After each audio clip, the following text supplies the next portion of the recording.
Wednesday, October 18th, 2017, morning session of the Portland City Council. Carla, please call the roll. Udaly? Here. Fritz? Here. Fish? Here. Saltzman? Here. Wheeler? Here.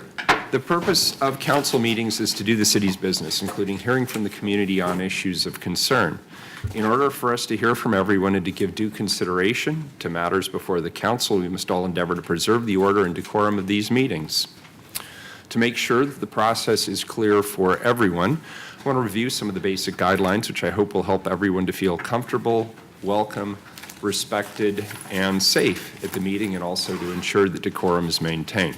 There's two opportunities for public participation. First, we have an opportunity for people to sign up for communications to briefly speak about any subject they wish to address. These items must be scheduled in advance with the clerk's office. Second of all, people may sign up for testimony on the first readings of reports, resolutions, and ordinances. If you sign up, your testimony must address the matter being considered at the time. And Carla, I just want to make sure, is our feed working? Yes, It is, okay. Yeah. Your monitors aren't showing the TV view, but That's you'll fine. get I just want to make sure, Yeah. and the captioning is working. Okay. I don't see it right now. Okay, before There it is. it's going, good, okay. Please state your name for the record. We don't need your full address. If you're a lobbyist, please disclose that. And if you're here representing an organization, please identify the organization. Individuals have 3 minutes to testify unless otherwise stated. When you have 30 seconds left, the yellow light is going to light up, and when your time is done, the red light will come on. Conduct that disrupts the meeting, for example, shouting or interrupting others' testimony or interrupting during council deliberations, is not allowed. People who disrupt the meeting face ejection from the meeting. If there is a disruption, I'll issue a warning that if any further disruption occurs, anyone who's disrupting the meeting will be subject to ejection for the remainder of the meeting. Anyone who fails to leave the meeting after being ejected will be subject to arrest for trespass. If you'd like to show your support, do a thumbs up. If you want to express that you don't support something, thumbs down. Thank you, and let's get started with council communications. If you could bring up the first item, please, Carla. Item 1130, request of David Keefe Davis to address council regarding suppression of the First Amendment rights of cop watchers, citizen journalists, whistleblowers, and activists by the city. I do not see Mr. Davis. Next item, please. Why don't we bring up 1131 to 34 together, please? 1131, request of Casey Putterbaugh to address council regarding Forest Park. 1132, request of Will Atchison to address council regarding the potential expansion of mountain biking in Forest Park. At 1133, request of Marcia Hooley to address council regarding the 6-point wildlife plan and recreation activity proposed for Forest Park. At 1134, request of Paul Mashkut to address council regarding off-road cycling in Forest Park. Very good. Please come on up, 3 minutes each, and if you could just state your name for the record. And maybe we could also get pull up an additional chair. Would you mind just grabbing one of those chairs at the end and pull that up too? Thanks. Appreciate it. Oh, we got it. It's good. Thanks, Mustafa. Good morning and welcome. Morning.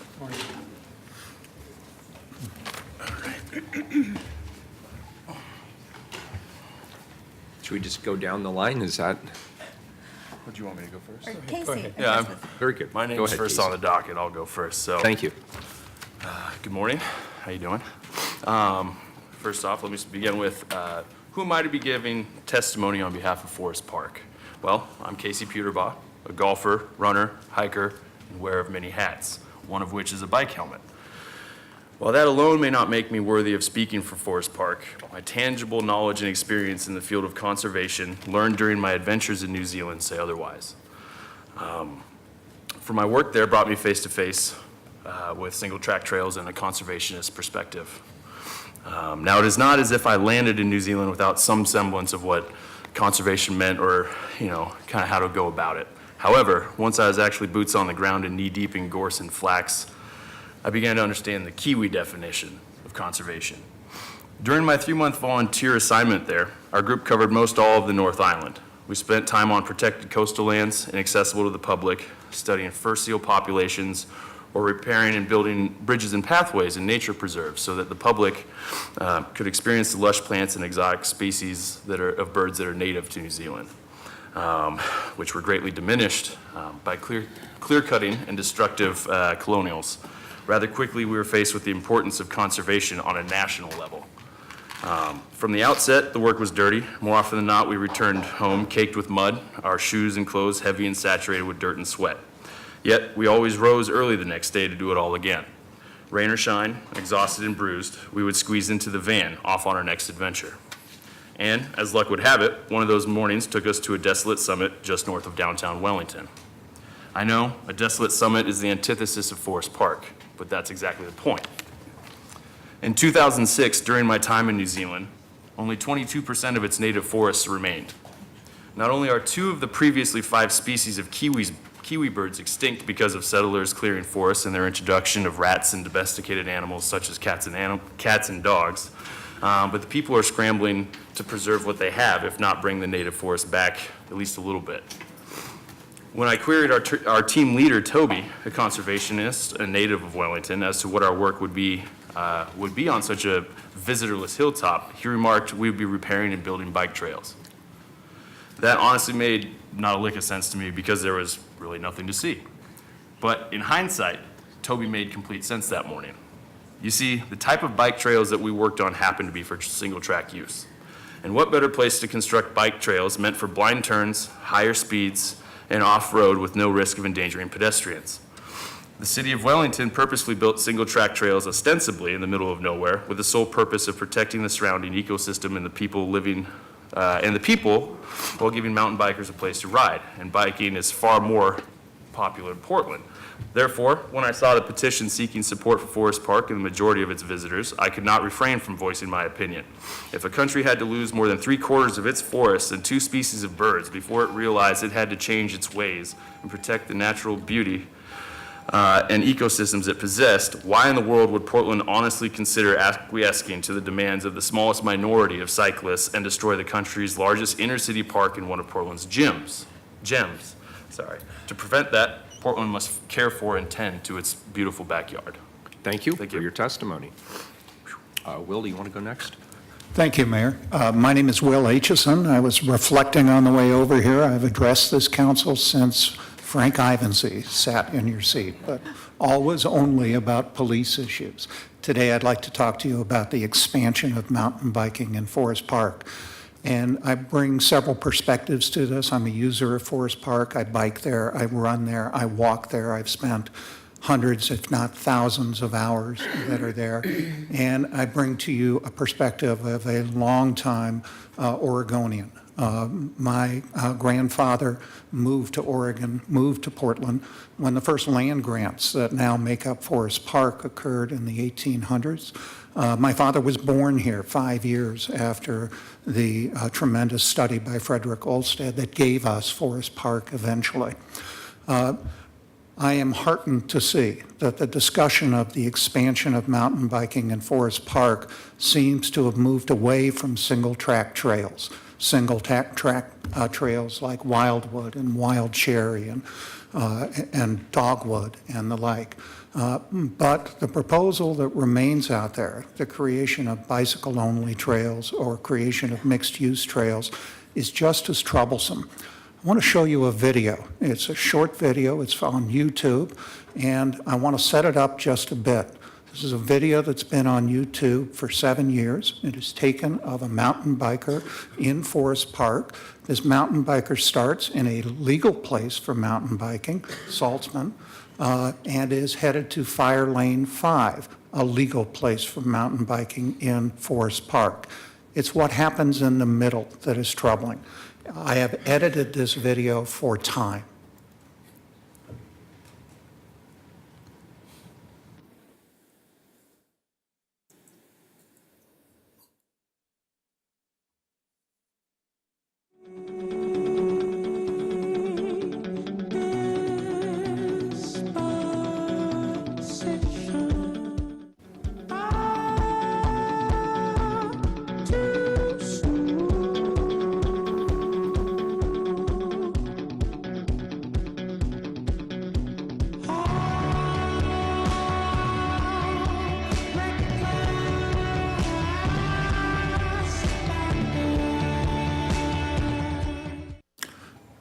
The city made distinct promises to the community with the Forest Park Management Plan that it would not expand uses of Forest Park without making sure that the ecological, wildlife, and community pieces were in place.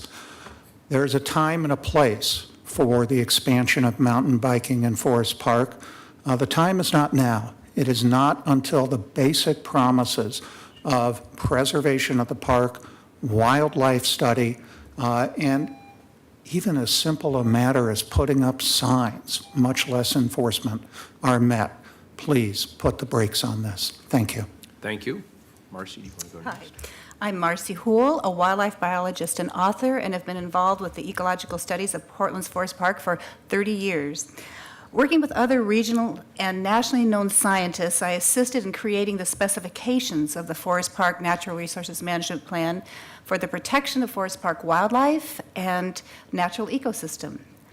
Ordinance 168509, which is the Forest Park Management Plan, clearly states that a 6-point wildlife plan must be completed for Forest Park before any new use or change in use can be permitted.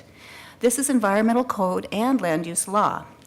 The 6 requirements in the plan are as follows. 1, to begin regular monitoring of natural resources to determine if they are being sustained, improved, or degraded. 2, to coordinate wildlife monitoring with recreation monitoring. 3, to develop a monitoring protocol. 4, to establish permanent wildlife monitoring stations. 5, to monitor stations on an annual basis. And 6, to conduct periodic nighttime wildlife censuses. To date, none of these 6 points, as required by law, has been done. And these requirements were put into place by scientists and managers to establish what the carrying capacity of Forest Park is. This baseline must be determined before allowing any increase or change in use in Forest Park to ensure that the health of the resource can be guaranteed, which is the top priority for Forest Park as stated in the ordinance.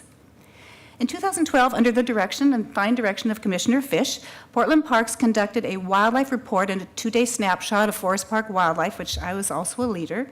We need to be clear, though. All involved in this report have said this 2-day field study and the report is not a baseline.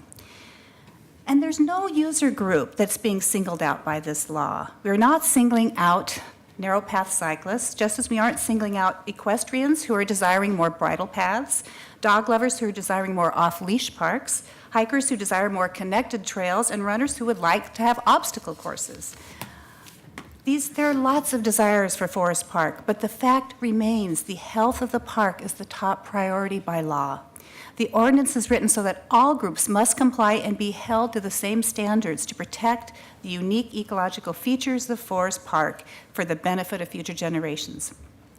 Well, one of Oregon's greatest senators, Senator Richard Neuberger, penned a national article in 1956 about Forest Park. In the piece, he showcased its value and its vision, and he wrote, "Portland's boundaries enclose a wilderness that he and generations have treasured." He ended with, "I truly hope there will always be men and women in Portland who will fight to keep it that way."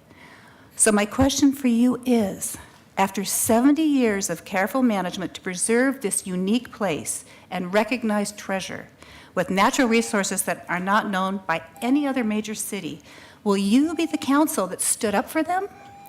Or will you be known as the council that disregarded the law and let the vision die? Thank you. Marcy, can I just make one quick comment? Because after all, you wrote the book. We haven't taken this issue up yet, and it's not clear when it's actually going to come to council for final resolution. But my understanding is that the committee looking at this looks citywide and identified other opportunities. Yes. So one of the things that would be helpful for me as you make the arguments which you have consistently and in a principled way made about Forest Park is if at some point you let us know about the other options on the table that some people view as sort of safety valves or alternatives. Which of those do you think council should embrace? And I'm not asking you to say now, but perhaps at some point in email, let us know what aspects you support in other locations, because at some point, my guess is council is going to have to find the right balance. I think that's a brilliant idea, and I think Thank that's you. really helpful. My name Good is morning. Paul Mike, and I'm a 33-year resident of Portland and an attorney. Human activity threatens to extinguish half the species still surviving into this century, according to Edward O. Wilson in Half Earth. Yet there remain many reservoirs of the Earth's biodiversity that can be saved for future generations if those alive today will have the will to act on their behalf. Forest park animals evolved over centuries owing to each animal's specific adaptations to its habitat, according to Marcy Houle in One City's Wilderness. With the exception, perhaps, of martens, all of the species that Lewis and Clark recorded in 1806 still can be observed in Forest Park. In my August letters, I pointed out Forest Park plan and city ordinance was created to maintain the park's wilderness quality while allowing appropriate passive recreational use. The plan struck a bargain and balance by not allowing mountain bikes on the steep, soft dirt surfaces of the park, but only on 30 miles of roads and hard-packed surfaces of some fire lanes. In words still true today, in 1995, the Planning Commission stated, while the park has been preserved in one sense through public ownership and environmental zoning, recreational overuse, exotic plants and animals, inadequate park staffing, and financial resources threaten to degrade the forest ecosystem and the park's special wilderness character. The Forest Park Plan provides essential strategies and actions needed to address these threats and properly manage both natural resources and recreational use. In my letters and Marcy Houle's testimony, we point out ordinance requirements staff have ignored by proposing new mountain bike trails in the park through the ORCMP. Mountain bikes tear up habitat and disturb wildlife well outside the trail and disrupt their nesting and foraging behavior. Creating new single-track trails for bikers will fragment existing habitat and displace wildlife in new areas, reducing the diversity and number of wildlife species there. The process of fragmentation of natural habitat is, for all practical purposes, irreversible. The only way to accommodate mountain bikers' desires to have more challenging and engaging riding experience without degrading the natural resources of Forest Park is to develop other recreational areas for mountain bikes as the 1995 plan envisioned, such as Gateway Green. In my October letter, I pointed out mountain biking exposes hikers and riders to the danger of serious injuries. The design, construction, and maintenance of mountain bike trails exposes the city and its employees to expensive liability for personal injuries. Forest Park can be saved for future generations if you act on behalf of the park and not allow mountain biking down those steep, soft dirt slopes of Forest Park. I've given you my 3 letters. I gave it to the clerk. I've sent 3 letters, 2 in August, 1 in October, and I've given you my testimony here today. Thank you for your consideration. Thank you. We appreciate your testimony. Thanks for coming in. Carla, have any items been pulled from the consent agenda? I understand 1137. Have any other items been pulled? That's the only one I have. Please call the roll on the consent agenda. Udaly, Aye. Aye. Fritz. Aye. Fish, Aye. Saltzman. Aye. Wheeler. Aye. Consent agenda is adopted. Please call 1137. Create a new non-represented classification of Commissioner's Senior Staff Representative, which is exempt from classified service, and establish a compensation range. Oh, good morning. Good I was morning. going to read your letter, but since you're here, I'll let you do it. Actually, I don't have the letter in front of me, but I will go ahead and start anyway. Very good.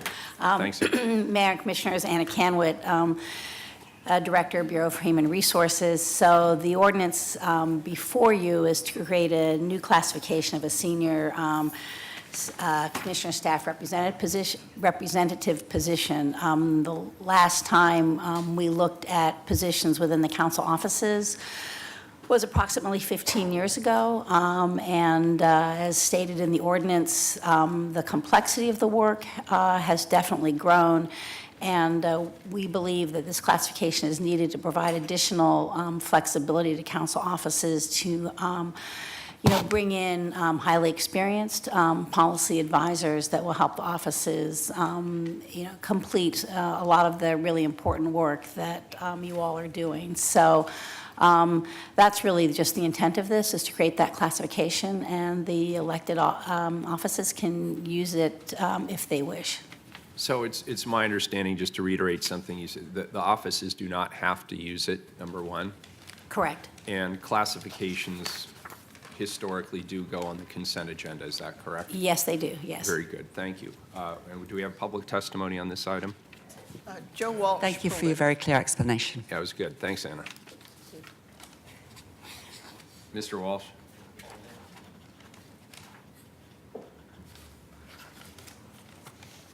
I guess he doesn't want to do it. Please call the roll. it. Udaly. Aye. Fritz. Aye. Fish. Aye. Saltzman. Aye. Wheeler. Aye, the ordinance is adopted. Please call item 1135. Accept the 2017 Annual Report on Sister City Activities. Good morning. Today, we have the opportunity of hearing from Portland's sister city associations as part of their annual required report to the Portland City Council. I hope that through this presentation, the council and the public have an opportunity to learn more about the work of our sister cities.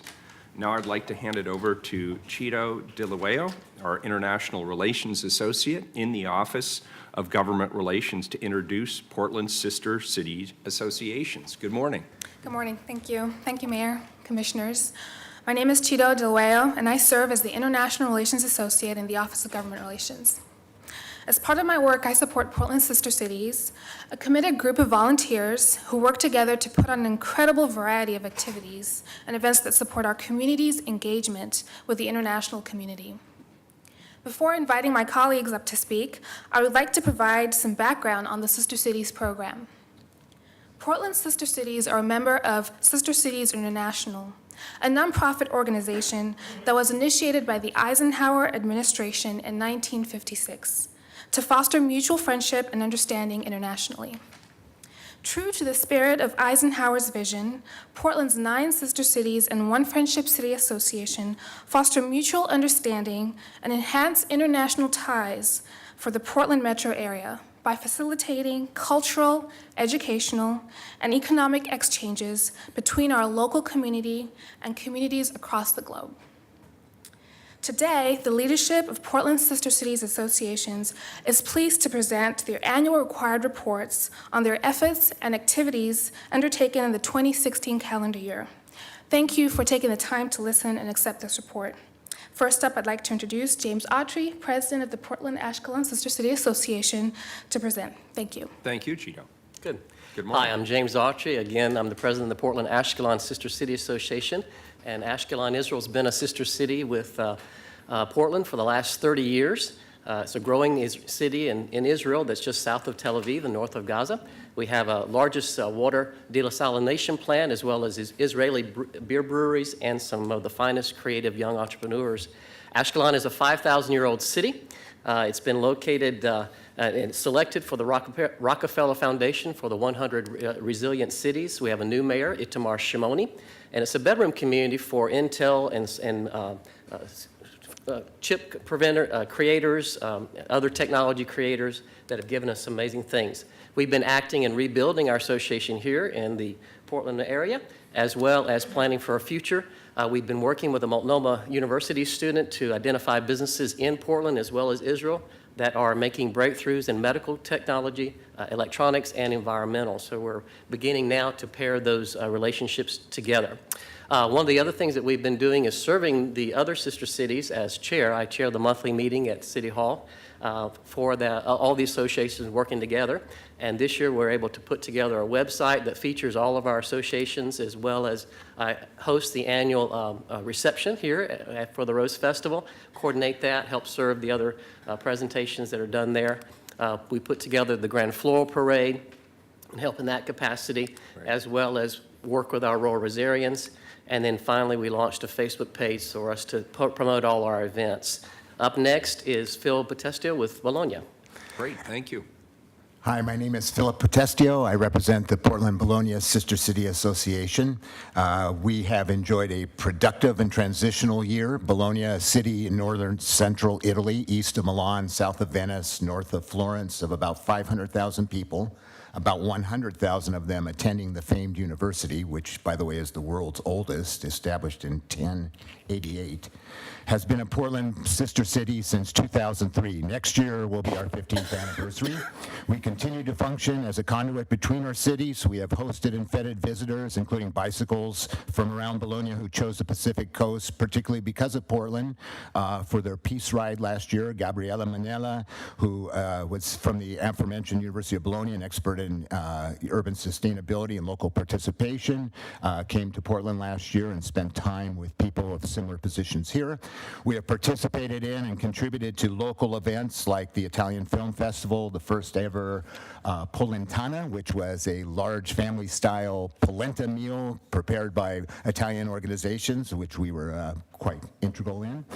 Festa Italiana, where we fielded our first ever Grape Stop team. We have presented a number of events on our own, including our summer social, annual Michi dinner, and of course our Sagra, which is our celebration of bounty and, more importantly, our fundraiser for our youth exchange. Sagra, by the way, takes place tomorrow. Our annual Sagra takes place tomorrow, 6 p.m. at Gray Box in the Olympic Mills Center. Tickets are $50 and still available. Great food, great wine, great music from Portland's Italian-flavored band Imbuscato. And we are trying to have, through our silent auction, raise enough money to continue our scholarship program. We have a youth exchange that is really our pride and joy. It's a reciprocal program where Italian students come here for one summer and we send Portlanders who had hosted them to Italy for the next year. We sent our 5th group of ambassadors last year, and it was an extreme success with the homestay experience that they will never forget. Over 150 youth have benefited through this connection, and many friendships have endured. In fact, one of our former youth exchange visitors from Bologna is currently in Portland. A great thing is that through our fundraising, mostly Sagra, we've been able to provide scholarship support since 2015. We've also begun requiring an expression of the participants' impressions, either written, presented, filmed, collages, and of course recipes learned. And this year we had an incredible opportunity to experience the joy and wonder of the impact on the students. We are also next year planning a tour of Bologna, arranged by us, and customized journeys in Portland.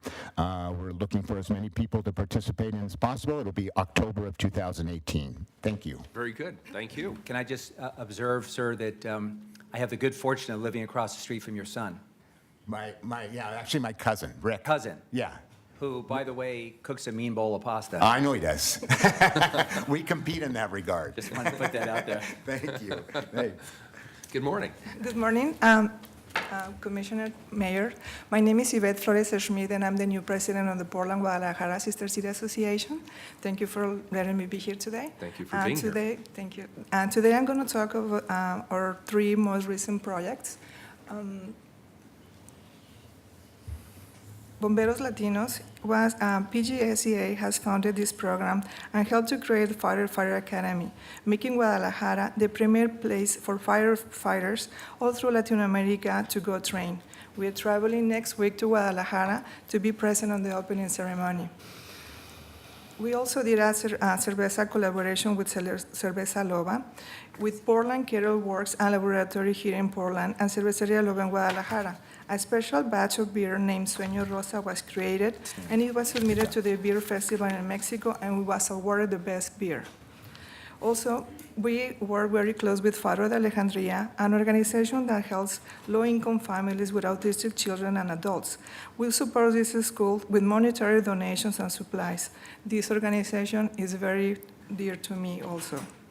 And before I say thank you for letting me be here, I want to say that I want to express our appreciation for Hector Miramontes for all his support to our organization. Thank you. Thank you. We appreciate your being here. Good morning. Good morning, Mayor and council members. My name is Michael Bostwick. I'm president of the Portland Kaohsiung Sister City Association. Kaohsiung is the large port city on the island of Taiwan. We had a very good year this year. We've averaged 65 teams for our dragon boat races for the last several years. We get some new ones, we get some old ones, but you know, it's down from what it was about 8 years ago when the economy went down. So did all of our teams and stuff. But we've been doing good. We've been keeping the prices even for the teams, because we initiated a sponsorship program and a patron program, which has brought in enough money to allow us to keep the price of the registration for the teams even for the last few years. This year, we added a new thing to our eye dotting ceremony, where we awaken the boats on the river by painting their eyes. The mayor was there this year, but we added the Grand Ronde tribe came to welcome our boats to their river, which was nice, and they did chanting and drums. We were going to have a canoe, but the Park Bureau closed the ramp because of the high water, so we didn't get a canoe this year. Hopefully next year we will. We've also assisted in several companies here in the Portland area to going to Kaohsiung to make contacts with them by contacting the Kaohsiung city government, and they've contacted companies in their area that might assist some of our companies here. We had a good delegation this year from Kaohsiung. We had over 100 people here between the city council and the city government and the Shuta High School and their teachers. So that was good. It was a little more than we were expecting, but we hope to have that many next year for our 30th year celebration of Sister City with that. The Shuta High School received first place for their band in the Rose Festival Parade this year. Between the dragon boat races, the practice time, which is 2 months, the teams have 2 months to practice, and the delegation being here, the economy was assisted by probably over $400,000. We're looking to take a delegation this next year, as I said, for our 30th year celebration of Sister City between us and Kaohsiung. In March, the Lantern Festival is on March 2nd this year. It changes every year. So we hope to be going there about March 1st. We haven't got a final thing from the mayor yet, but we hope to soon, I hope. So we can invite the mayor or one of the council members to go with us this year. We're looking to present again to Shuta High School some scholarships. We started that several years ago, where we've presented students at Shuta High School with some scholarships to assist them in coming over here. We've given some, the Rose Festival Foundation has given some, and the Royal Rosarians has given some. We also give a scholarship to a Chinese student in the area each year, and so that is helping, go with what we have. So I'd like to thank you for listening to me, and hope one of you can come with us this next year. Yeah, and thank you, Michael, and I do apologize. I have not had the opportunity to travel to any of our sister cities yet. And I know that virtually every one of those cities has made an effort to bring a delegation here. And I do understand the reciprocal importance of also traveling overseas to visit our sister cities. So it is high on my list of items to do in the next year, is to actually visit some of our sister cities and engage with them the way that they've been more than willing to engage with us. And I particularly appreciated the IDOT ceremony. It was a lot of fun and really interesting, and my daughter loved it. And I'd encourage all people in the city of Portland to participate in that next year. It's a lot of fun. Thank you. Thank you. Karen, it's good to see you. How are you today? Good, although. Oh, I'm sorry. I've got the order wrong. I apologize. My name is Thomas Benke. I'm with the Portland Khabarovsk Russia Sister City Association. If you can say Bach, you can say Khabarovsk.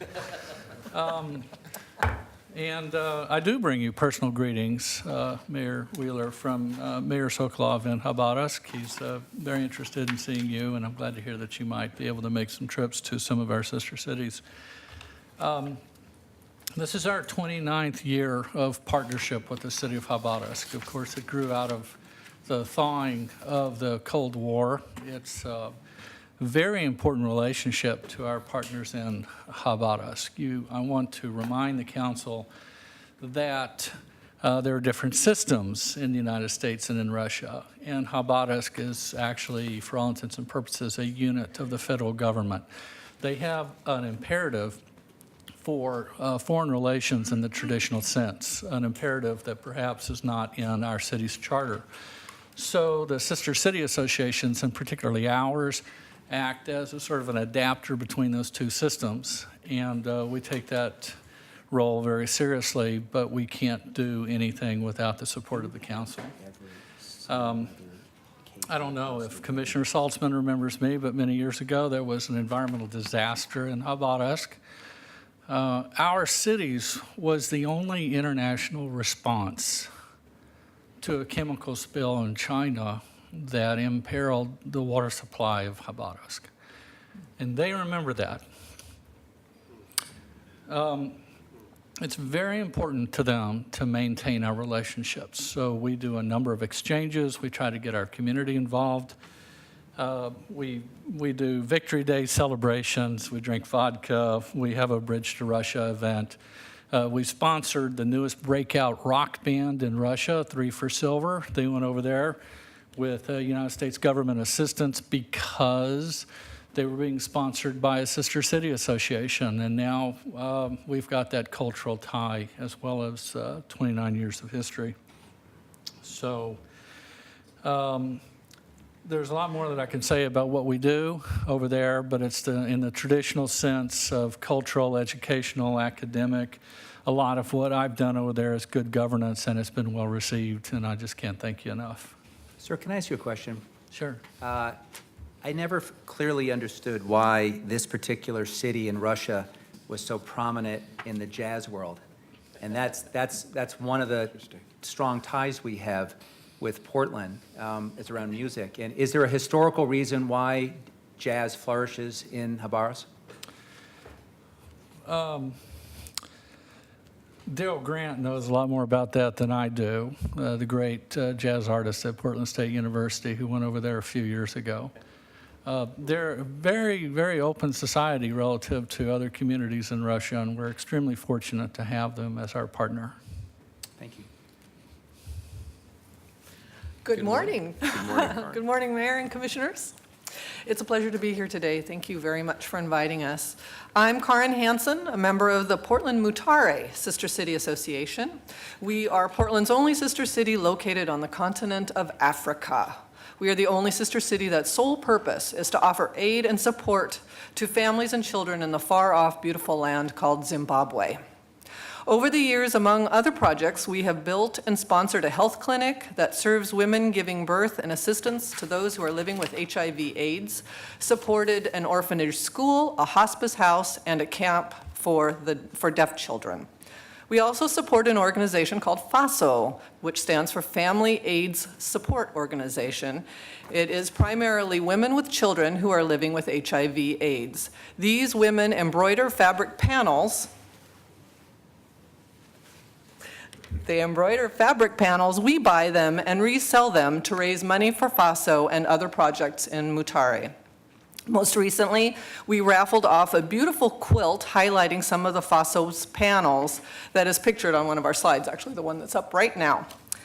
We have partnered with Mylinda King Marimba Concerts, Zimfest, an annual culture fair for celebrating the beauty of Zimbabwe and its people, and the Portland African Film Festival by selling our FASO panels, and we educate attendees of the work that we do, and we will continue to do this. Next fall, we plan to resume our annual Bowl-a-thon that has brought together many people of all ages in costumes and fun with bowling, laughing, and bidding on auction items and FASO panels. One of our former members, Paul Sibley, who's usually the one the last few years who sat before you, he has moved out of the state, but he visited Zimbabwe before his departure this year, and he reported positively on the state of our work and suggested new ideas for the future. We are heading into a year of board development and restructuring with a new single focus of FASO and the families it supports, with the idea of possibly starting a scholarship available to children of FASO families. and we will continue to do our good work. If you are interested in any of our panels and seeing them more closely and a little more of our selection, somebody from our group will be coming by your office to show you and your staff at a later date. Thank you very much. Excellent. Thank you, Karen. It's good to see you. Good to see you. Good morning. Good morning, sir. Honorable Mayor Wheeler and Commissioners, my name is Jeff Mandel, and I'm here representing Michael Bacon, the president of the Portland-Sapporo Sister City Association, who is unable to be here today due to work commitments, but he sends his regards and the following brief annual report. As I'm sure most of you know, the Sister City relationship between Sapporo, Japan, and Portland is one of the longest-standing sister city relationships in the United States, beginning in 1959 and continuing with regular, plentiful, and meaningful exchanges that have built an incredibly strong bond of friendship between our two cities. Both Portland and Sapporo share common reputations as being highly livable and vibrant cities that attract many visitors and new citizens every year.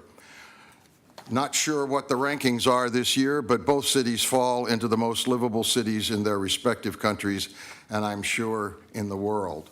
Clean air, clean water, abundant local produce and beer, a strong culinary culture, great access to the outdoors, beautiful gardens and parks, and mass transit are among the many shared aspects of our two cities resulting in this recognition. Please allow me to highlight a number of our association's activities this past year. Both Sapporo and Portland recognize that investment in our youth is critical to the longevity of our relationship and, of course, the prosperity and vibrance of our cities. Over the past 6 years, we have established an annual youth exchanges that leverage a partnership with the Japanese immersion program in Portland Public Schools, where we send a delegation of advanced level speakers and writers of the Japanese language from Grant High School to Sapporo. There, they participate in an intensive summer institute. The themes of the Sapporo Summer Institute are humility, endurance, and respect. This past summer, we sent 15 students to Sapporo. In turn, each spring, in March, Sapporo sends a delegation of 2 representatives from each of their 8 city high schools to spend a week living and going to school in Portland. Meeting our mayor and commissioners is always the highlight of their visit, one of the highlights. This past March, the Sapporo High School delegation was charged with transporting a special gift from the city of Sapporo to commemorate the grand opening of the new cultural center at the Portland Japanese Garden. The new mayor of Sapporo, Mayor Akimoto, paid the city of Portland a visit in September 2016 and hopes that sometime soon he will have the opportunity to meet our new mayor. Every year we have athletes from Sapporo who participate in the Portland Marathon. This year was no exception. This past year we held our 2nd annual fundraiser that features izakaya foods prepared using local Oregon ingredients such as Oregon albacore tuna and Chinook salmon, coupled with tasting of sakes from northern Japan and specifically Hokkaido and environs. The new Consul General of Japan, a native of Hokkaido, also attended this summer event. This event raised almost $1,500 in scholarships to support our youth exchange programs. We will be hosting this gastronomical event again next summer, and let us know if you would like to join us. I've gone the last couple of years, and it's just fantastic. Well worth it. This year, we continued our collaboration with the Northwest Film Center in helping sponsor the Japanese Film Festival reception. We invited an origami master to teach this ancient craft to 60 people while eating Japanese snacks and drinks donated by Uwajimaya. For the 20th year, we sent a snow sculpture team to Sapporo to compete in the annual Sapporo Snow Festival. However, this year, we shifted to a collaboration with the Pacific Northwest College of Art. We selected a snow sculpture team through a design competition last fall, the winners of which traveled to Sapporo in February under the guidance of PNCA sculpture artist Nan Curtis. Their sculpture, which you see in the slide, featured a number of Portland icons. On a special note, we are fast approaching our 60th anniversary in 2019 and have begun planning and preparations for celebrating on both sides of the Pacific Ocean. We hope that you will support these efforts and join us in commemorating the long-standing important friendship between Sapporo and Portland. Thanks for allowing me to highlight some of the endeavors of our association as we join you in enhancing Portland's livability and vibrance. I would like to recognize the incredible efforts of my fellow board members and our partners in Sapporo. The relationship thrives because of the talents, hard work, and dedication of these individuals. Thank you for your continued interest in our organization. Thank you, sir. We appreciate your being here today. Good morning. Mr. Mayor, Commissioners, members of the gallery, good morning. My name is Lynn McIntyre. I'm president of the Portland Suzhou Sister City Association, and from China, we say Zha Shang Hao. Painting your home, dreaming your future was the theme of the 2017 Jiangsu International Youth Art Contest, where Hope Chinese Charter School and Portland Suzhou Sister City Association received awards. Hope students are shown working on their masterpieces. Students participating in the Hosford Middle School Exchange in February are among the 100 students from Suzhou exchanging at Hosford, Cascade Heights Public Charter School, the French American School, Woodstock Elementary School, the International School, and Cleveland High School. Jackson Middle School, now in its 19th year of exchanges with Suzhou No. 10 Middle School, had an exchange too. The value of these relationships continues to grow as students participate in cultural experiences and homestays. The next photo shows the Jiangsu Provincial Commercial Delegation at City Hall, which included a delegate from Suzhou Dongda Intelligent Electric Automobile Sci-Tech Innovation Park. In June, a cooperative MOU was signed between PSSCA and the Culture Bureau visiting delegation. On World Friendship Day, board members participated in the Friendship Force International event promoting Suzhou to attendees. The highlight of our annual Evening Under the Stars fundraising gala at beautiful Lansu Chinese Garden was the inspiring speech made by Mayor Ted Wheeler as he welcomed our visiting delegation, led by Suzhou Foreign Affairs Office Director Xu Huadong, leaders from Nike, and the president of a Suzhou robotics firm considering siting a business location in Portland. There were awards for business. Nike leads Platinum Logistics Center, education, Confucius Institute at PSU, and cultural leadership, Hope Chinese Charter School. A scholarship was presented to a student from China attending PSU. The most significant achievement of the year was PSSCA's 5-day working delegation visit to Suzhou, laying the groundwork for our 30th anniversary in 2018. We are preparing for an official mayor's delegation to Suzhou, where numerous signings, events, and partnerships in business, education, and culture will take place. Photos will give you a glimpse of some of the delegation's activities. We toured a robotics factory, sister schools, and the Benson Bubbler site, where students were enjoying fresh Chinese drinking water. We met with the Director General of the Culture Bureau to further plans for a relationship between Suzhou Museum and Portland Art Museum, anniversary art exhibits in both cities, a Suzhou performance next year in Lansu Chinese Garden, a relationship between Washington Park International Rose Test Garden and Wuzhong Rose Town, including a 30th anniversary rosebed dedication ceremony in Portland and 2018 tree plantings in both cities to commemorate the activity and the anniversary, supporting our motto to build green cities. And thank you to the Portland Parks and Recreation Bureau for all of the help on that. We unveiled the opportunity for Suzhou youth to participate in Larry Steele International Basketball Camps and Nike Summer Camps in Portland. The City of Suzhou honored me with the Friend of Suzhou Award. We look forward to a great 30th anniversary year. Thank you for your support. Thank you. Appreciate it, Lynn. Good morning. Good morning, Mayor Wheeler and Commissioners. My name is Catherine Morrow, and I'm the president of the Portland Ulsan Sister City Association. This year marks the 30th anniversary of international relations between Portland, Oregon, and Ulsan, South Korea. For our Portland-Ulsan Sister City Association, it has been a very active year. We've had 2 Portland delegations travel to Ulsan this past year. Highlights include dedicating a Portland garden within Ulsan's Rose Garden, facilitating relationship building between the parks and recreation programs in our 2 cities, and participating in the Rose Festival and Parade of each city. We've also been networking with other members of Ulsan's international sister cities communities. In June, we welcomed a delegation from Ulsan, an 18-member government delegation led by Mayor Kim, and they were also accompanied by a 65-member community choir group. During the time they were here in Rose Festival, we dedicated a rose bed in Portland's Rose Test Garden and also planted a tree in Hoyt Arboretum in commemoration of the 30th anniversaries of our cities.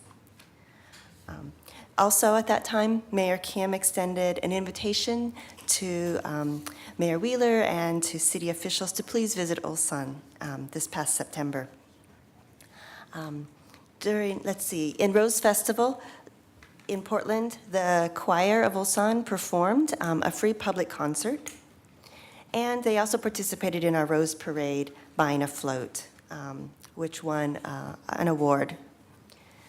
In September, just last month, Portland sent another delegation to Ulsan, and it was while they were in Ulsan, they joined with representatives from Ulsan's other international sister cities.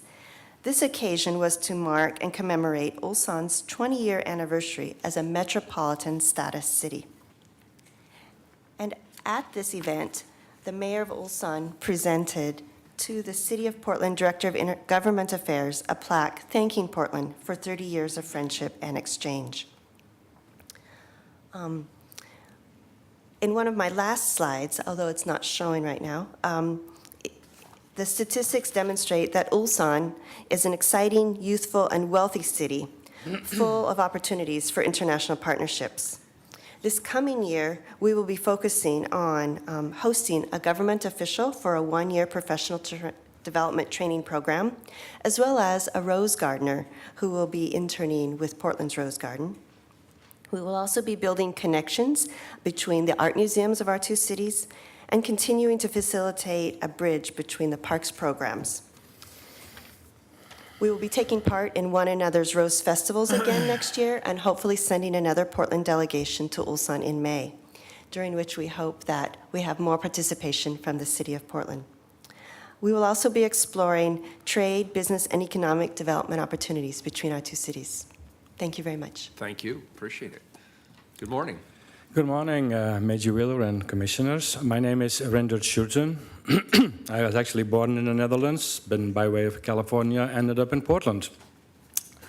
And right now I'm heading up the Portland-Utrecht network, taking care basically of the sister city relationship, or actually formerly the friendship city relationship. But that's a long story. We don't go into that right now.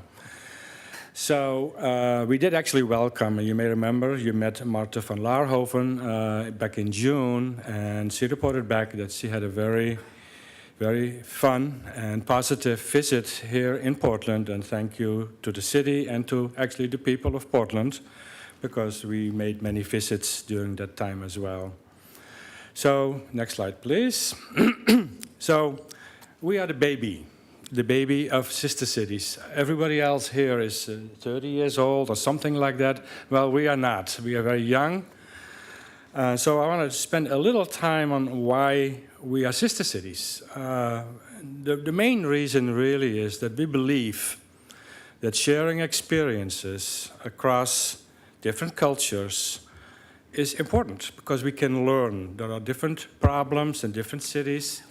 They are being attacked and tackled in different ways, and we can very much learn from them. For example, in Utrecht, they have a tremendous amount of bicycles. They have really figured out how to have bikes and traffic, cars, work together. It's a very dense city. For that matter, all of the cities in the Netherlands are very dense in comparison. With the growing density in Portland, it's another thing I think we can learn a lot from what's happening and what has been happening over there. So, exchanging, cultural exchanging, business exchanging, people-to-people exchanges are very important. Next slide, please. So it all started with beer. No surprise there. Holland is known for beer. Portland is known for beer. And I must thank Greg Reisman here, who used to be the president of the Portland-Utrecht Network, and Art Laurence, who is one of the founders of the beer industry, the craft beer brewery here in Portland. They organized that during the Brewers Fest, we had Dutch brewers coming over here, and right now, this year actually, they had a Dutch company brewed beer in Portland, and a couple of weeks later, they did a tap takeover at a brew house, a brew pub here in Portland, in Northeast Portland, highlighting the beer that he actually brewed. It's an example of the type of collaborations that we do. The next thing is what we focused on is the maker-to-maker contacts, connections. We have the great the central east side area with lots of makers. In Utrecht, they have lots of makers. We shared experiences, and we focus on getting products made in the city of Utrecht, sold here, and it's happening today in the Made Here store down at the Pearl, and vice versa. We are working on this as well. They are opening a store, web store, a physical store in Utrecht called guess, Portlandia.nl, to sell Utrecht of Portland-made products in Utrecht. Excuse me. Next slide, please. So I have not talked yet a lot about the city of Utrecht, but you all had a chance to really see what Utrecht is like, because we had a great photo exhibition back in June, the whole month of June, showing specific scenes in Utrecht as well as in Portland, and showing the connection and show how the different cities deal with the various things. Of course, the show is over, but the web lives forever, so the pictures are still available online, and I'm very happy to let everybody know the pictures are still for sale as well. And that would be a good thing, because it would help us fund our projects, and we have some very exciting projects going on going forward. They're not carved in stone yet, but they have to do with very, very famous art, and no surprise there, soccer. Thank you. Very good. Thank you all. We appreciate it. Cheeto, did you have any last words for us? Very good. Colleagues, I'll entertain a motion to accept the report. So moved. Second. We have a motion from Commissioner Fish, a second from Commissioner Fritz. Please call the roll. Daly? Oh, I'm sorry. You had testimony request? Request for testimony on the report? We don't normally. We have one individual. We typically don't take testimony on reports. I don't have to say anything. Okay, one individual, come on up. Why don't we say 2 minutes? We typically don't take testimony on reports. This is just accepting a report. I've got 3 people. I've got 2 more people who signed up. In that case, I'm sorry, no. This is not for public discussion. This is us accepting the report, and if there's a bunch of people who want to testify, I'm going to have to hold the standard in place. So I'm sorry. Well, you just said I could testify and have 2 minutes, and now you're denying me the right. So I think that's completely unreasonable from your position. Why don't you do this? Who are the other 2 who would like to testify on the Shedrick report? Wilkins, Nancy Newell, and Mimi Gurman. Okay, to the point of the report. Thank you. Thank you. I'm sorry. First of all, I'd like to just say, Commissioner Udaly, please leave the room. Thank you for following my instructions. Now I'll get to the report. My name is Lightning. I represent Lightning Super Watchdog X. First of all, I'd like to commend the Sister City group here that has presented their testimony. In my opinion, I would like to see the city donate to this group as much as they donate and give grants to Travel Portland, if not even more. I think what we have here from the relationships that can be developed and the time that they have put in is one of the most important things that the city can do as far as funding. I would like to see the mayor go to every one of these locations. I would like to see the funding provided for your travel, and anyone else that wants to go, I would like to see that funding provided. I think it's very important.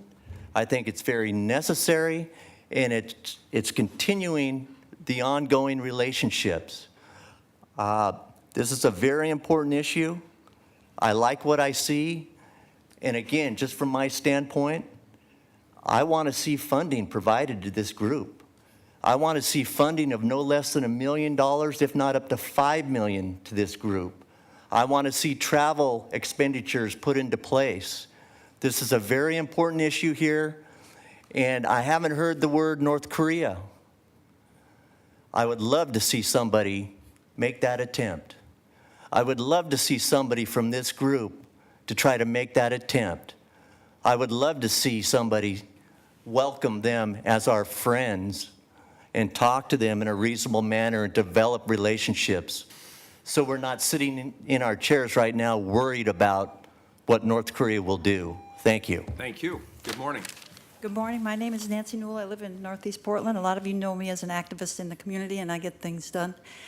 I'm appalled at the program of Sister City because don't be hypocrites. We share with Japan radiation from our nuclear bombs. We're the only country in the world that have dropped them. We share nuclear waste from electric plants, Westinghouse, who promotes continually these kinds of plants to operate with waste that we have no place to put, will be now trucked on our highways through every city in the United States. We have record breast cancer as a sister city in this city of Portland. We have Warren Buffett owning coal mines, owning them all, owning the railroads, owning the tracks, owning our utility, and we had blackouts 3 times this year with no excuses, with no explanation, with no amount of time that it will be blacked out, possibly frozen pipes in the winter, and not a word is spoken. The level of hypocrisy with Warren Buffett is unbelievable. He is climbing up Mount Hood in areas that are banned from being purchased by any private interest, and he's being allowed to do that. Why has his license not pulled? He owns a coal company. California has gone from San Diego all the way up to our border to alternatives. It is cheap. It is doable. We can do this. We're not doing it at the rate we should. You should call in the Bonneville Power Administrator, who is not enforcing his role to keep the rates low and to do the efficiencies and the wonderful out of respect technologies. to And the this is people all who are in here behalf giving of the sister report, can you cities keep that shouldn't be radiated and deadened by global warming. This is what a sister city is truly about. And don't interrupt me, Mr. Wheeler, because you gave Chase Bank, the Paulsons who were crooks that we bailed out, you gave them several privileges withholding the debt on our drinking water. And people can't even get drinking water, and children's brains can't develop. So Time's please up. don't Thank you. interrupt Good my morning. time. My name is Mimi Gurman, and I do want to say before I start that this is about the 7th time that Chloe Udaly has not been in here during my testimony, and I don't know even if that's legal. I request that in the future, Chloe stays in her seat when I'm up here testifying. So I want to make it known to the people who want Portland to be their sister city that one of the things that we do in Portland is we have a mayor who is also the police chief, who hires police chiefs who put activists who want to protest for the rights of all of our community to remain in Portland against ICE. They put hoods on them. The police put hoods on our activists. They look like this. And they cover their faces in them, and the photos are all online. And then they put headphones on them so that they can't hear. And then they threaten them with machinery, which is why they told them they put these hoods and earphones on them. This is torture. This is from, scenes of Abu Ghraib. And I want the people in all of these other places around the world who think Portland is so awesome to know that we have not only one Nazi cop, but more than that, and we have police with a new chief who are using Abu Ghraib, CIA, Homeland Security torture techniques against activists who want to protect all of our residents from the ice trucks. So I just wanted also to be clear that northern Japan is highly radioactive. This is not just me saying this. Feel free to speak to Arnie Gunderson or Paul at Beyond Nuclear. Have at it. All that food that's coming over from Japan is radioactive. That's not a lie. It's not hyperbole. So to get in bed with the foods of Japan is dangerous to everybody's health. Thank you. Call the roll. Fritz. Thank you very much to those who testified. And it does bring home to us that we do need friendships all over the world. And a little miffed that we don't have a sister city in England. I might have to work on that. But I was actually glad to see the Red Cross of St. George is a part of Barcelona, so I'll count it as that. Thank you. Thanks for everybody. It's all volunteers raising money for these good works. Thank you. Aye. You, Daly?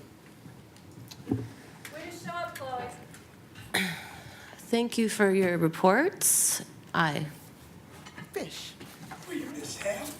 Excuse me, please stop interrupting the deliberations. Mr. Walsh, you know the rules. You know So the thank rules. thank you to all of our volunteer sister city organizations for the outstanding report. I agree with Lightning. I think this is something that each member of council on some cycle should have an opportunity to do. And I'm creating quite a bucket list of things I intend to do next spring or next summer. And one of them is I'd like to go to the Netherlands because, after all, I'm Dutch. And I've actually, in 59 years, never set foot in the place where most of my family came from. So, Mayor, I'm going to volunteer at some point to go represent the city. And but I've never been to that part of the world, and I would love to do it. The other thing I want to share with my colleagues is the new president of Portland State came to visit me yesterday. I know I think I was the fourth or fifth member of the council he visited. And he's a very interesting and compelling person, and he shared with us his vision for PSU. And one of the things that I loved is that he wants it to become a global university. And he said that his priority, one of his three priorities, is to require that students do a semester abroad. And Mayor, I was thinking about the challenges of that. A, it means you have to have a lot of private money to underwrite those kinds of things. B, you have to have a lot of connections. But I was reflecting today after this excellent presentation that we already have these sister city relationships. And so what if we took our networks through sister city relationships, married them with the vision of the new president, and said, you know, let's create priority opportunities for students at PSU to go to our sister cities. And it seems to me that's a no-brainer. So it just occurred to me as I was listening to this. So I want to thank our friends for their excellent presentation and their work. Aye. Saltzman. Thank you to our sister cities. Great report, and we cherish our relationships with you. Aye. Wheeler. I'm sorry that a number of the representatives that took the time away from their jobs to be here today to share with us what they're doing as volunteers for the sister cities that they're here to represent could not stay to actually hear us deliberate this. I will make it very clear right now, in the future, we will not take testimony on reports. That is the council tradition, and I think we now know why. They're doing a great job. They are volunteers. I find it interesting that virtually every one of these sister city associations has sent a delegation to Portland to further cultural ties, to develop relationships with kids in our schools to help expand cultural understanding. They've met with our business leaders to talk about what economic opportunities we can share. And American cities historically don't reciprocate because there is a view that sending elected officials overseas to foreign countries is somehow a boondoggle, or it's not a good use of an elected official's time. And I like what you said, Commissioner Fish, whether you meant it or not. I actually think we should collectively talk about how we can visit and reciprocate some of these delegation trips to our sister cities. It's very important to them that we be present in the relationship, as one would expect in any relationship. And I will certainly make that a higher priority in my second year than I was able to do in my first year. There's a lot of good things here that are going on, and I've really enjoyed the interactions I've had with the delegations that have come to our community to share with us. And at the end of the day, in this day and age, it can only be a positive thing for us to continue to work across cultural divides to find the commonalities. I vote aye. The report is accepted. Next item, please. Item 1136, adopt a goal of creating 2,000 additional supportive housing units by 2028. So, colleagues, homelessness, as you all well know, is a humanitarian crisis which threatens the dignity and safety of very vulnerable people in our community. 72% of the people sleeping outside reported that they've experienced a mental illness, chronic physical condition, and/or a substance use disorder.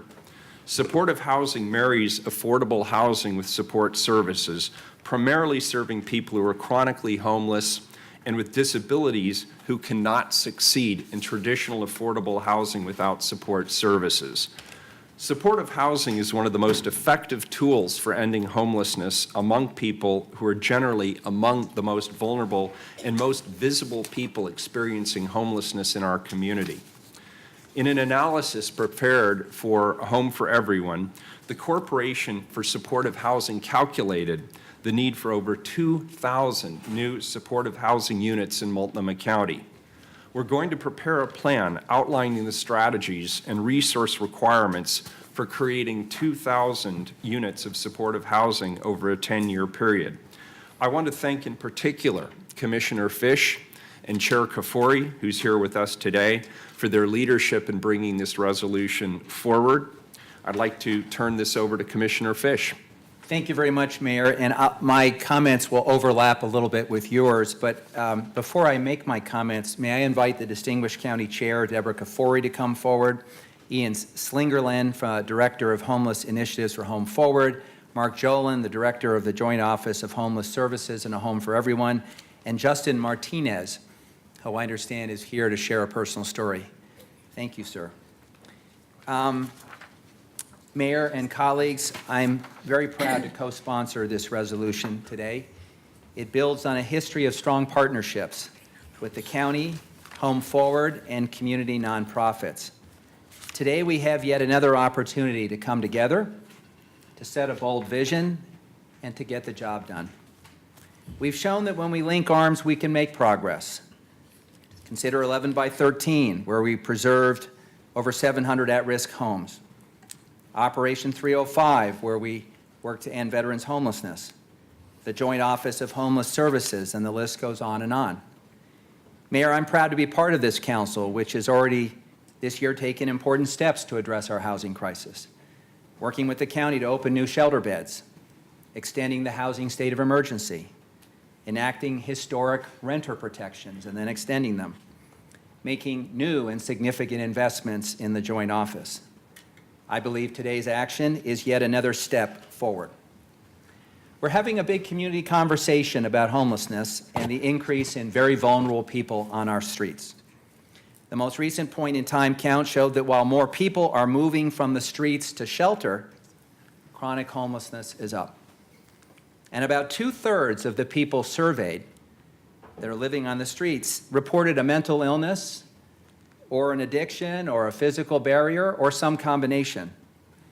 Chronically homeless men and women are the hardest to house, face the greatest barriers, and are at the highest risk of dying on our streets. And frankly, they are caught in a costly, inefficient, and failed system. So what do we do? And what have we learned? We've learned that for many people, a roof over their head is not enough. They also need intensive services that address their other life challenges, like mental illness and addiction. And that's where supportive housing comes in, deeply affordable and safe homes paired with intensive services.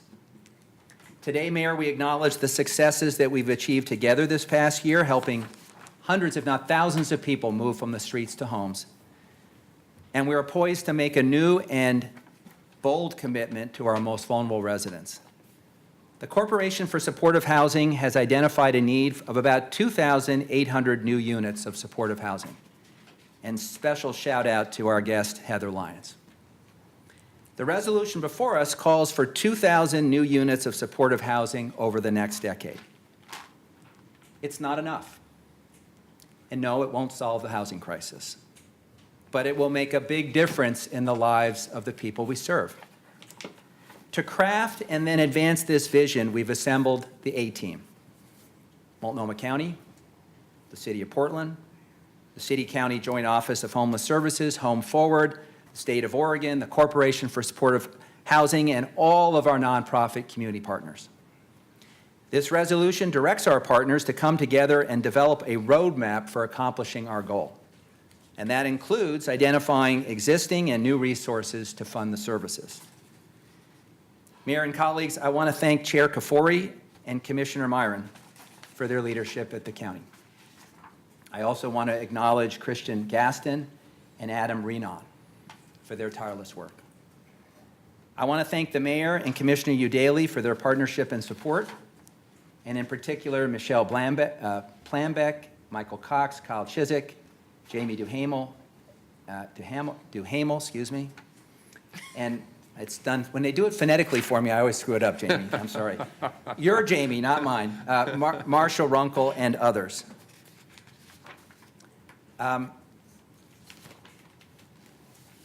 Okay, I just lost my train of thought. And there's many other people to thank who we'll get to later. So we have a terrific, oh, I see, okay, yes. So we have a terrific, oh boy.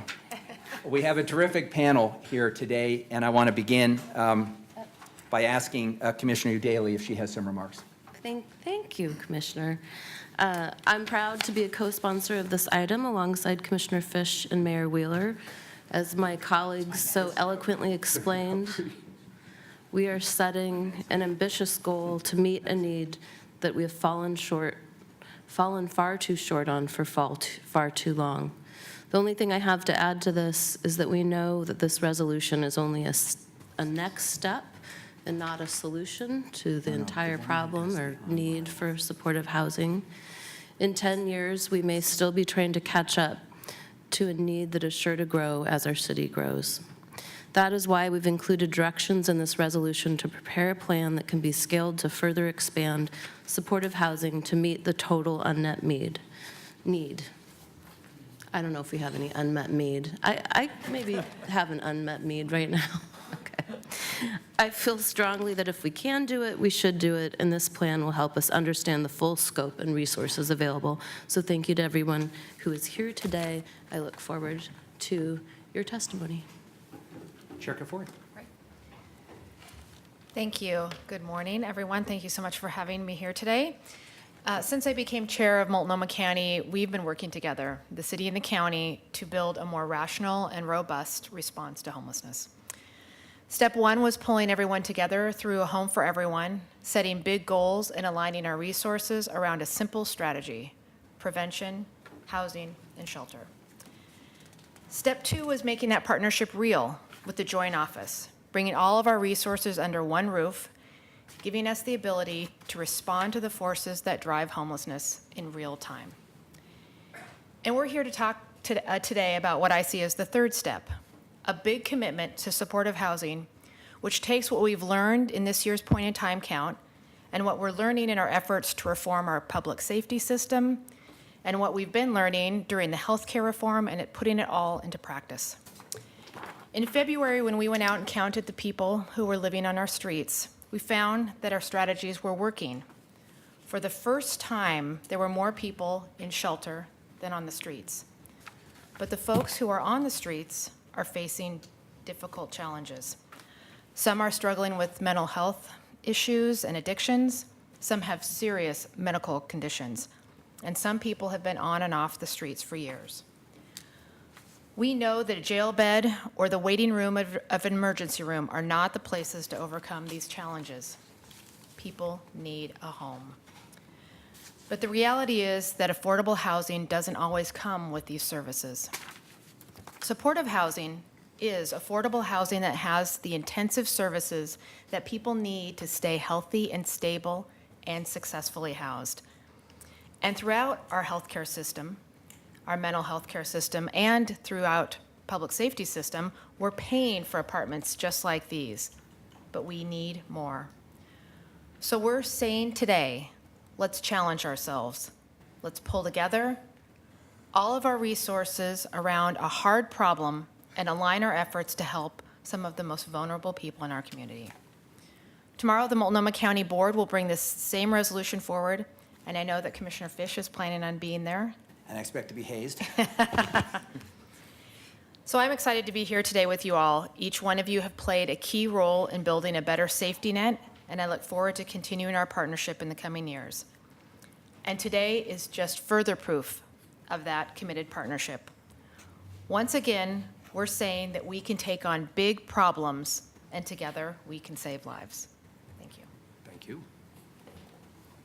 Mayor, Commissioners, Ian Slingerland, Director of Homeless Initiatives with Home Forward. Thanks for the opportunity to be here in support of this important effort. We know supportive housing is a proven strategy, and we know it works in our community. As a community, we have significant expertise and capacity in delivering supportive housing. As we speak, there are thousands of units of supportive housing across our community. In some cases, this supportive housing looks like Home Forward's own Bud Clark Commons, a permanent supportive housing community that was designed and is staffed with appropriate property management and resident services to serve some of the most vulnerable people in our community coming out of homelessness with utilizing principles of harm reduction and housing first. And we're fortunate today that we're joined by a colleague of mine who in a bit will share far more eloquently than I can what that means in real terms. In other cases, supportive housing looks more like a tenant-based housing voucher that's paired with supportive services, placement and retention support, attachment to clinical services that are mobile, so that participants can make use of existing affordable and market rate units in our community. And in other cases, supportive housing means recovery housing for people who are selecting a recovery-oriented environment in a community of peers. This model of supported housing matches peer case management with the supportive employment services and connection to outpatient addiction and primary health care. We know there's a range of needs in our community as it relates to supportive housing, and we need a range of responses to meet those needs. None of these models are without challenges, but we know we can meet those challenges.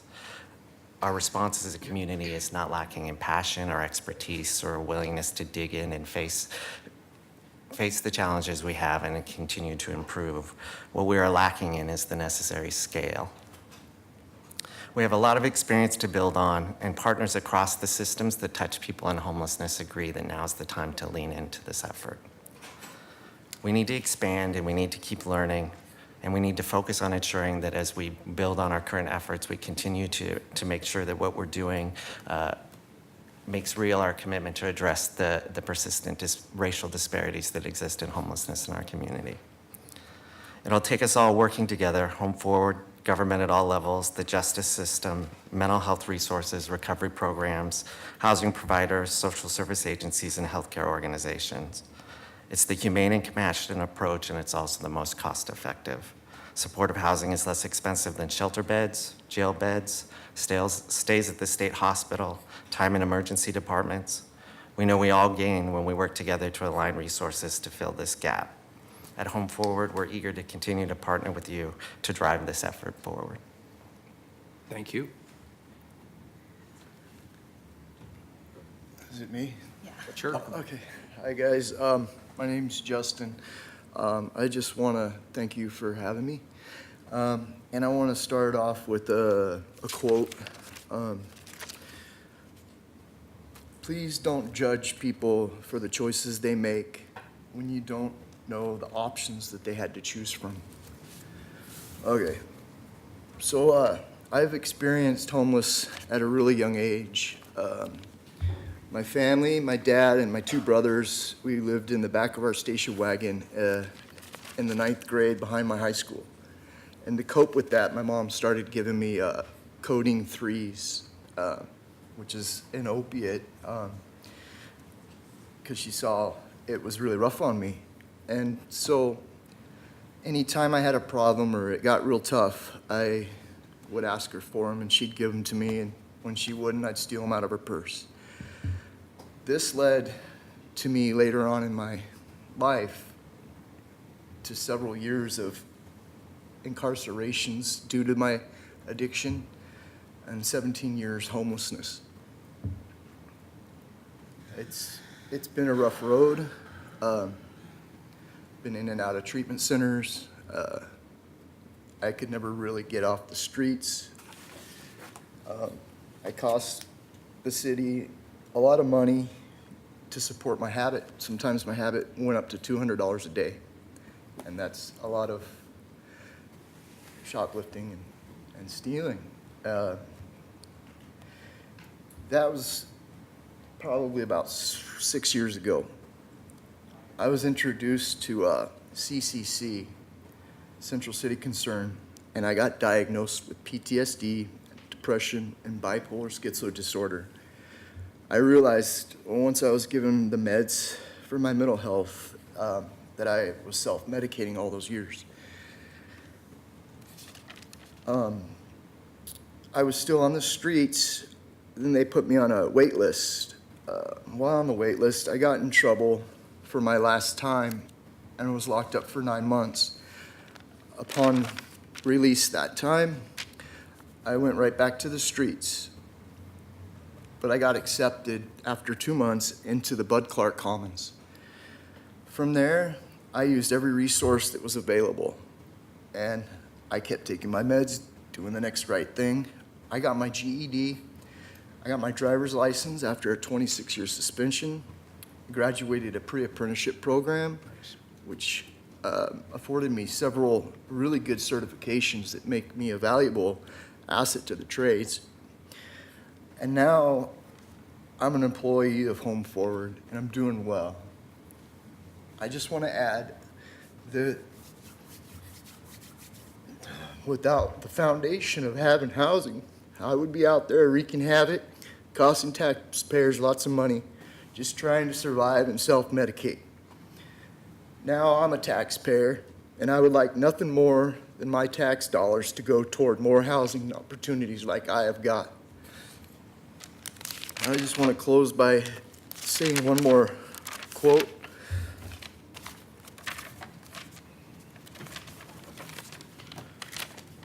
This one's by Marion Wright Edelman, and she says, "Homeless shelters, human hunger and suffering have become normalized in the richest nation on earth. It's time to reset our moral compass and redefine how we measure success." Thank you for hearing me. Thank you. I'd like to suspend the rules. Thank you.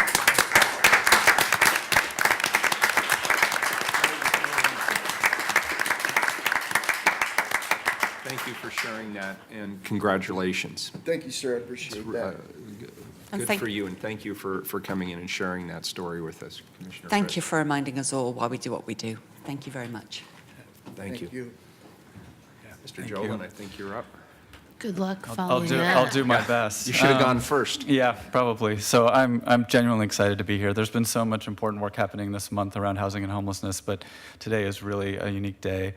We've done a lot of important work over the last 2.5 years since launching a Home for Everyone to create more opportunities for people experiencing homelessness, but I don't think there is an effort that's going to prove to be more important to the success of our work than what we're proposing to launch today.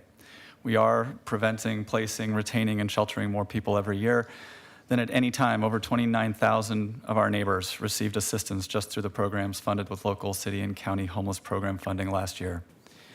We're piloting new interventions and we're expanding the ones that work. But we're continuing to lose ground with one of the most vulnerable populations on our streets, those who are chronically homeless. People who have been homeless a long time and are struggling with one or more serious disabilities. The increase in chronic homelessness accounted for the vast majority of the overall increase in homelessness in the last point in time count. No other population group grew faster. Today we're talking about an intervention, often the only intervention that works to end someone's chronic homelessness, supportive housing. Supportive housing was an innovation in 2004 when we launched the first 10-year plan to end homelessness. Today, there are literally volumes of research documenting not just that supportive housing works for those who benefit from it, but that it is the most cost-effective intervention we can make. We've studied it locally through an evaluation of the Bud Clark Commons and more recently a study by Enterprise of different types of supportive housing in the community. Across the board, what we learned from the research is what we would expect. Even the most chronically homeless individuals start to thrive when they get into supportive housing. They're able to retain that housing long term, and they use far fewer high-cost crisis resources. Supportive housing is a strategy that literally saves lives. When I moved back to Portland in 2000, I reconnected with a friend who I had gotten to know at the St. Francis Dining Hall in the early 90s. He'd spent most of the intervening period living on the streets. He was camping in the Central East Side when I met up with him again. He had aged a lot and was clearly not healthy. All of us who cared about him tried to help. He bounced around from garages to basements to a broken down truck, but none of it worked, and his health continued to deteriorate. And then one day, almost 15 years ago now, he finally got what he really needed: a supportive housing voucher, a shelter plus care voucher, a permanent, deep rental subsidy, and a commitment of ongoing support services provided through Central City Concern and Join. The transition back inside was not easy. After so many years, he'll tell you the story of how long it took him to move his shopping cart, his safety net, out of his apartment. And his health challenges didn't disappear, but it did allow him to stop drinking and to stop smoking. He's now been off the streets and in his apartment in the Central East Side for more than a decade. And I talked to him this morning, and he said he's been sober for 13 years. While I was at Join, we tracked the success of every person we helped move into permanent housing. We were proud of the fact that overall, nearly 80% of the people who moved into housing were still in their units after 12 months. But our highest retention rates were with people who were in our permanent supportive housing programs. Even though those were some of the most vulnerable people we served, and we used a housing-first strategy of moving people directly out of their camps and into permanent housing. Retention rates for those households were always over 90%, and in some years over 95%. The resolution that you have before you today represents both a recognition of the power of supportive housing to save and transform the lives of people living on our streets with serious disabilities, and a commitment to make this vital intervention available to thousands of additional people in our community. By adopting this resolution, you will direct our office to work with the Portland Housing Bureau, Home Forward, and the Multnomah County Health Department to launch a 9-month planning process to bring forward a plan to increase by at least 2,000 the number of available units of supportive housing in our community. The target will be 2,000, but recognizing that over time the need may well be greater, the plan will also lay out what it will take to further increase the number of units. In putting this plan together, we will be looking at the work that the Corporation for Supportive Housing has already done to identify the need and projected costs for developing and operating 2,000 additional units of supportive housing. We will be pulling together the relevant local stakeholders to look at our current housing and service investments to determine how many of the needed units we can create through better alignment of those resources. Through that process, we'll be able to determine how much additional resource it will take to meet our goal, and we will evaluate potential sources of additional funding. Importantly, our local effort will be running parallel to and capitalize on the supportive housing planning work at the regional and state levels. We are hoping that with the support of Metro, we will be able to launch a regional PSH planning process in the coming months that not only brings together our neighboring counties, but also our regional healthcare providers to determine both what the regional need for supportive housing is and how to meet that need.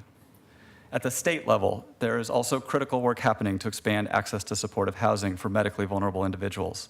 Our local process will connect with those state efforts to look for opportunities to align our resources and to increase our supportive housing inventory. Within the planning process called for in this resolution, we will be able to start to answer some of the more specific questions many people have. How much of different types of supportive housing will we create? Will it be scattered site or facility based? Which subpopulations will it serve? How will it be accessed and by what criteria? These are all important questions, but none are as important as the vision and commitment contained in this resolution: to focus our collective efforts on dramatically expanding access to supportive housing in our community. So I want to thank first the Supportive Housing Work Group of A Home for Everyone that has been working on this issue for the past year, worked with CSH to put together the plan that is the foundation for the goal we've set here today. I want to thank Commissioner Fish, Commissioner Udaley, the mayor, and council for your leadership. I'm very much looking forward to doing this work. Thank you very much. Thanks to all of you. May I just say? Commissioner Fritz. Thank you. As you were talking, I was thinking of a committee that I was on in the 1990s, and I was serving as a registered nurse working at OHSU in inpatient psychiatry. And your mother, the great Gretchen Gafori Commissioner, was on that committee. And I vividly remember when I said it costs $1,000 a day to have somebody on inpatient psychiatry at OHSU, and her mouth literally dropped. And she said, "Do you know what I could do with $1,000 a day?" So in some ways, it's tragic that's nearly 20 years, and here we are finally getting to it. On the other hand, here we are, we're finally getting to it. So I just wanted to thank all of you for being here today. I also have a couple of friendly amendments, if I might propose them. Okay. In the middle, there's fourth from the top and fourth from the bottom. It says, "Be it further resolved that the conveners shall engage and seek resource alignment opportunities with all potential funders and service provision sources." And then there's a list of a lot of what those are. I would propose that after the public mental health system and before hospitals, we would add the Unity Centre. A friendly, I accept that as a friendly amendment. Thank you. And then the second one is to have a further, be it further resolved to say that this is binding city policy. I accept that as a friendly amendment. Thank you. Mayor. Those are substantive, so just for the record, if you don't mind, if I go ahead and call the roll, just so that we have that on. Commissioner Udaley. I just wanted to thank all of you for being here, and especially thank, is it Justin? Yes, ma'am. For sharing your story. I know how nerve-wracking it is to come to this table and say anything, let alone something so personal. And it's just vitally important that we hear these stories and that the public hears these stories, because I think that there is a pervasive belief that people who are chronically homeless, people who are experiencing mental illness or addiction, are lost causes, and you are proof that human beings aren't lost causes. And we need our whole community to really step up and be willing to support us in this challenge and show compassion and develop understanding. And I want to thank you. Thank you, Chloe. Yeah. And there's a lot of people out there like me that if they just had that basic need, shelter met, they would thrive. I've seen it in my own family. I have a family member with a similar story to you, different kind of childhood trauma, but turned to drugs for self-medicating, turned to crime to support the habit, ended up in prison, seemed trapped in that cycle. And it was housing and treatment through DePaul that allowed him to end that cycle, and he's now a peer support counselor for Central City. So Yeah. I know it can happen, and we need to hear more of these stories. For sure, yeah. I'm happy I could be a help. Thank you, Thanks sir. for listening to me. Appreciate your being here. We're going to combine Commissioner Fritz's two amendments into one called Fritz. One, please call the roll. Udaley. Aye. Fritz. Well, as Chair Kafori and the Mayor and everybody knows, we're putting a lot of money into the Unity Centre in the hope that it is going to help solve the problem of people being outside and getting into our police justice system, which is obviously not helpful. So it's really important that the main thing I think that's lacking in the Unity Centre at this point is those supportive beds to move people in them once they've gotten medications and gotten stable. So thank you for accepting this amendment. Aye. Fish. And I appreciate what Commissioner Fritz has just highlighted, because one of the quandaries we have is that when someone's released from an emergency room, from a jail bed, from the Unity Center, from Bud Clark Commons, when the service center closes, they're right back on the street. And that's not our goal. Our goal is to move them to a better place. So thank you for the amendments. Aye. Saltzman. Aye. Wheeler. All right, the amendment's adopted. Thank you. I will now open it up to public testimony, 3 minutes each. If you could please state your name for the record. We do not need to know your address. We have 5 people signed up. Very good. The first 3 are Mary Sipe, Joe Walsh, and Mimi Gurman. I think Mimi left. Let's go with Andy Miller. I'll go ahead and get started to save some time. Thanks, Mary. Thank you. My name's Mary Sipe, and Justin said something that, one of his quotes about don't judge people for the choices they make when you don't know the options that they have to choose from. And that really rings true with me, and I want to just kind of touch on something that I don't hear much conversation about, and that is I kind of see the premise that if we build it, they will come. And unfortunately, many will come, but some will not. And what I would like to ask is, are we creating a parallel plan to address those people that don't have the ability to make the choices or that make choices that continue to be barriers to their housing? I think a good example of this, if you watched the Tent City USA report on KGW last week, it was very interesting to me. They followed a woman named Willow who was disabled, and they talked about how she got about $700 in SSI benefits. And right off the bat, you're thinking, wow, you know, nobody can afford an apartment under $700 a month.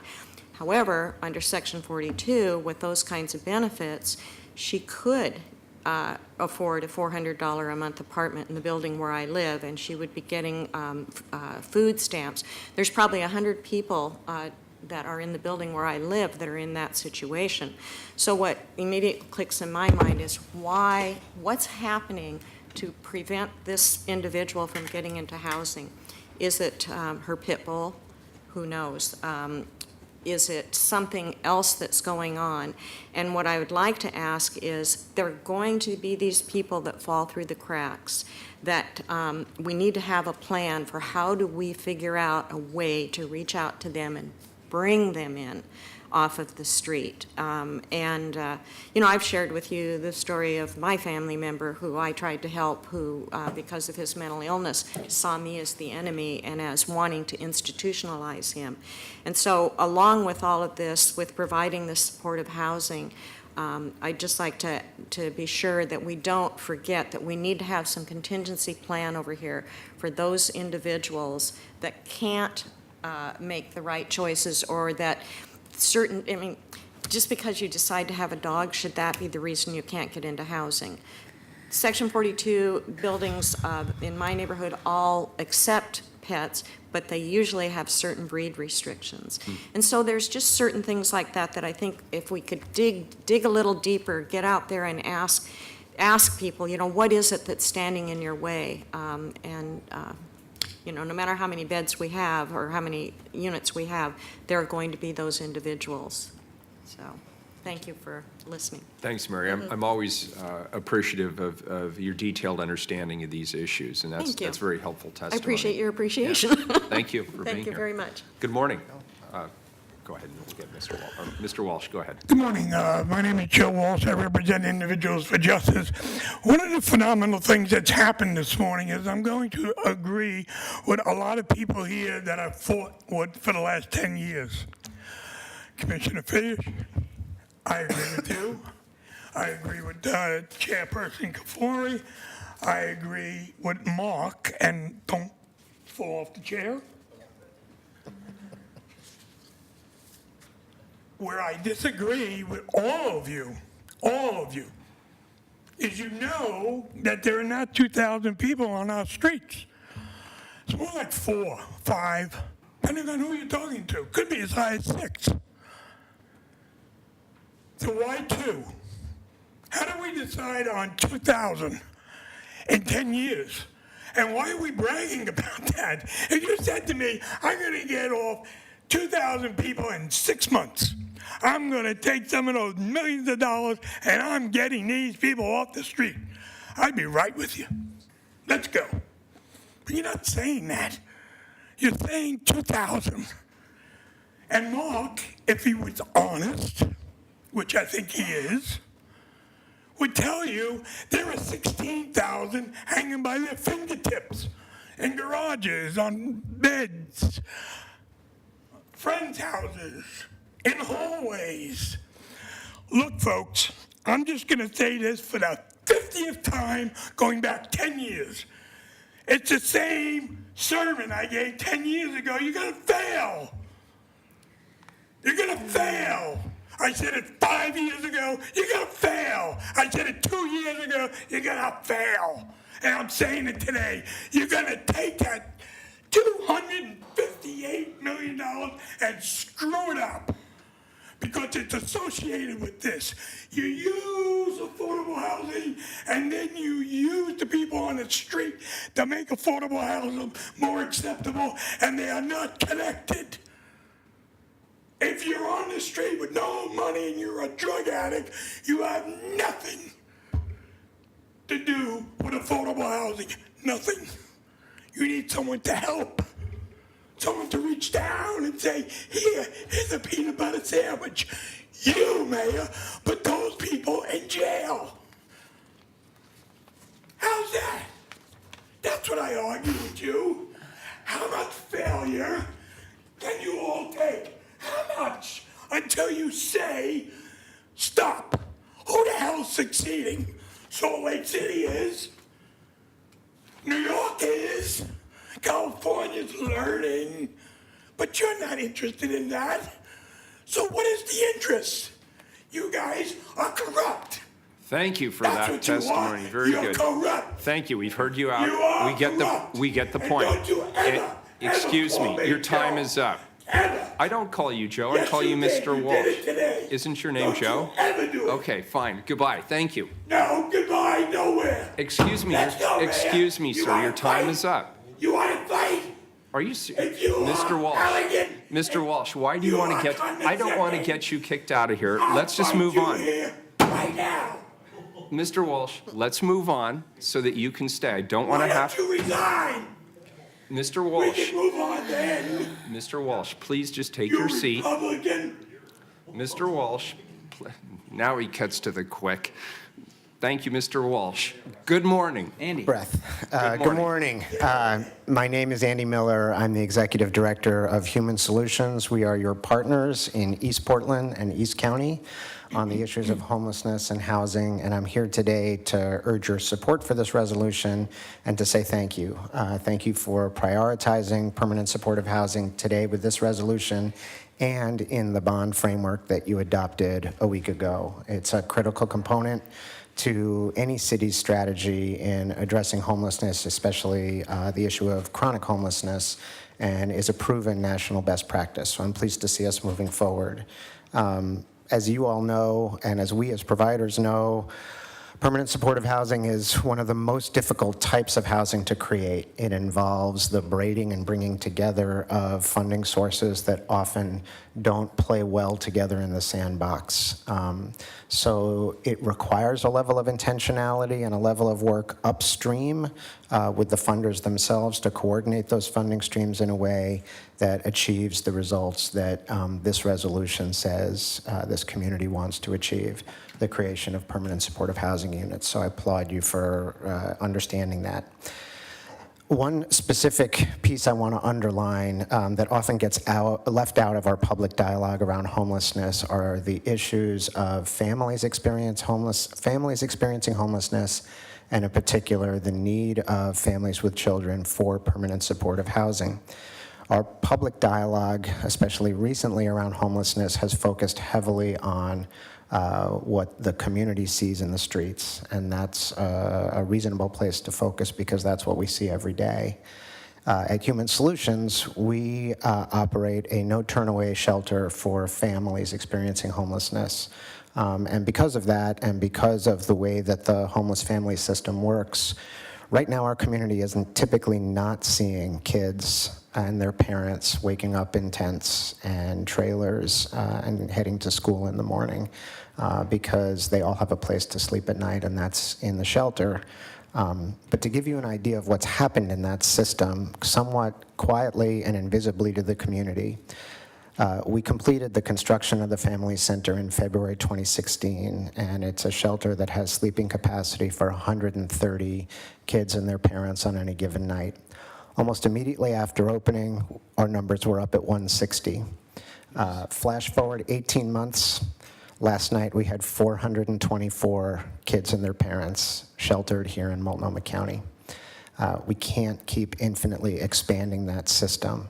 And it's very clear to us as a provider that a subset of the family population is in deep need of supportive housing. They all need affordable housing, but the specific type of housing we're prioritizing here, often it's not the family population that folks are thinking of. So I want to encourage us as we move forward to stay focused and do the work to find out how big the need is among the family population, or we're not going to solve that problem.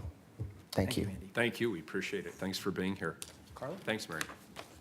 And Lightning is the last person who signed up. Very good. Come on up.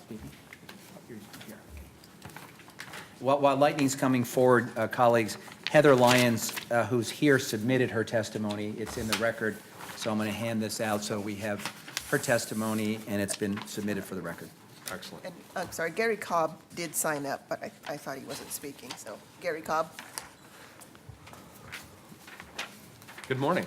Good morning. My name is Lightning. I represent Lightning Super Watchdog X.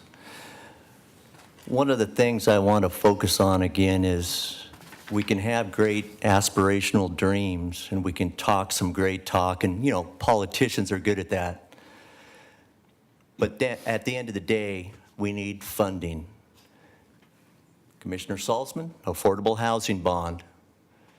That's called needing funding, understanding that up front, and then beginning to create the supportive permanent housing.